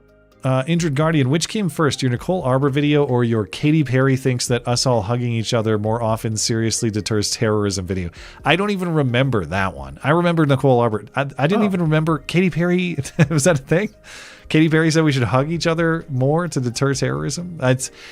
When you become a grizzled old vet like me in the YouTube world, which is the lamest way to be a grizzled old vet, but here I am. You've made so many videos you don't even remember them. That's the state that I'm at. I have no recollection. Do you guys remember a story like that? I don't. No, it's got to be like I remember 2016 era or something. Yeah, I know this will be a different story, but I remember when CNN or something put out an article that straight men also cuddle with each other. Yeah, I remember that. Yeah, there were that era before all those before all those outlets went. Like at the height of BuzzFeed and like, I don't know, Jezebel, and there was Slate and even Gawker before like Hulk Hogan killed them. They were more gossip stuff. But remember all that crap journalism that was out in that era because there was so much money in the industry, and now it's like there's less of that. There are fewer of those preposterous outlets anymore. Yeah. And the ones that have survived are every time you click on them, they're begging even harder for money than me telling people to join the MC club. You know, like they're in your face about it. It's even prevalent in the gaming industry. Like gaming journalism used to be funny as shit, right? Yeah. But now it's just kind of lame. By the way, the Secret Squirrel show was first episode was October 2nd, 1965. Okay, I haven't seen that one. Yeah. Taker, who brought us the Wrestling Jesus. You guys ever see the movie Miami Connection? It's a hilarious martial arts movie from the 80s. The main characters have a brutal fight with a gang at the end, and you see a final message on the screen. Only through the elimination of violence can we find peace. It's so funny. I've never heard. Not only have I not seen it, I've never heard of it. But that's not even true. Only through the elimination of violence can we find peace. I don't agree with this. You should go with the Roman phrase, right? If you want peace, prepare for war. I mean, I suppose the phrase is definitionally true. Like, if violence is eliminated, then by definition, there is peace. If it actually doesn't exist, but it's a fantasy premise. There's no, that's not, It's just some more hippy dippy nonsense. That's all. Ryan Allen, she being Hot Mama Tulsi. She is pro-abortion. I don't care if she joined the party of GOP. She's not a conservative, and that's a big difference. Look, I've already conceded that point. But you still can't badmouth Mama Tulsi in my presence. Even on the abortion point, you're going to allow her to get away with killing babies? I'll send a very strongly worded letter. Yeah. All right. Well, all right. What is her actual position on it? Tulsi Gabbard, abortion position. I don't know what it is. According to the AI overview, while I refresh here for a second, her position has evolved from early opposition to supporting legal access with restrictions, often identifying as libertarian on the issue. Okay. You know, the greatest Tulsi Gabbard moment, have you seen her? Because she comes from a political family. Her dad was like governor or something. You guys know the ad way back in the day where they ran an anti-gay marriage ad? And it was the whole Gabbard family, including a young Tulsi, saying, I can't marry my dog. I can't marry my sister. Here in Hawaii, we don't like homosexuals or something like that. I don't know what they said. But it's like a late 90s. Let me see if I can find it. Oh, if it's the late 90s, I was still a baby then. I remember it came back when she ran for president because everybody was all mad about it. It's got to be out there somewhere. Okay, here it is. Let me, here it is on Reddit. Let me, cut the music and pull this up. This is the Tulsi Gabbard marriage ad. Each of us has the right to marry, but we don't have the absolute right to marry anyone we want. For example, I'm not allowed to marry my daughter or my son. That was his son. I can't marry my sister or my brother. And I can't marry Chemo. And I can't marry my dog. This doesn't mean we don't have civil rights. Don't open the door to weird marriages. Don't let homosexuals force their values on the people of Hawaii. Vote yes on the marriage amendment. Bingo. 1,000% true. Vote.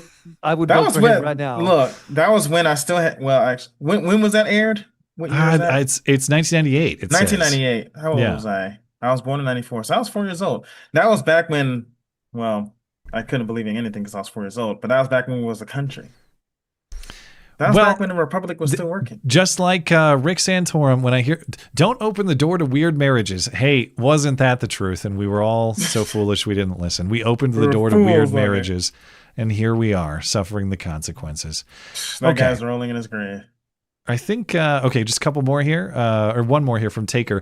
Could you argue that the U.S. has been fighting other countries' wars since World War I? All conflicts on U.S. soil were in the 18th and 19th centuries. Yeah, I guess if you define other countries' wars as on foreign soil, then yeah, I suppose that definition holds. The only way you'd counter it is, don't we have interests elsewhere on the globe? That is to say, isn't there a such thing as a war that exists on foreign soil that is our war insofar as we have a direct interest in it? I think that does exist. We have people all over the world. We have interests all over the world. Those people should be protected unless we want to have a country where we just don't, we don't have business around the globe. We don't have people around the globe. We are so isolationist, not just in our foreign policy, but in the actual reality for our citizens and our people. Like if you go to other parts of the world for business or vacation or for whatever reason, we won't even protect you by force necessarily. As sympathetic as I am to an isolationist default, that seems kind of crazy to me.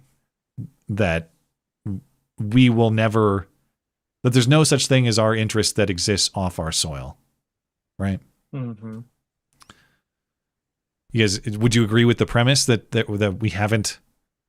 Is that a correct or incorrect premise that we've been fighting other countries' wars since World War II or World War I? I would agree more than disagree, but I have some reservations. But for example, World War II with Pearl Harbor, I would say that made it into the U.S.'s war, even if it was fought somewhere else. Like the U.S. was brought into the war. With World War I kind of, and of course that discount it excludes 9/11 also. Oh yes, yeah. Mm-hmm. But for the most part, yeah, I think so, and I think that politicians here have taken advantage of those situations regularly to grow the federal government. Of course, the key example would be the income tax for World War I. So I think that pattern has been quite disastrous. All right. Any other thoughts before we're out of here? No, I've said enough. People have already, well, I haven't read the comments, but I'm pretty sure somebody's flaming me for my Tulsi Gabbard comment. Of course. But at least she had a cool ad in 1998. We'll give her credit for that. Look, Okay. that automatically restores her. Okay. it's points in favor. Yes. Give her credit for it.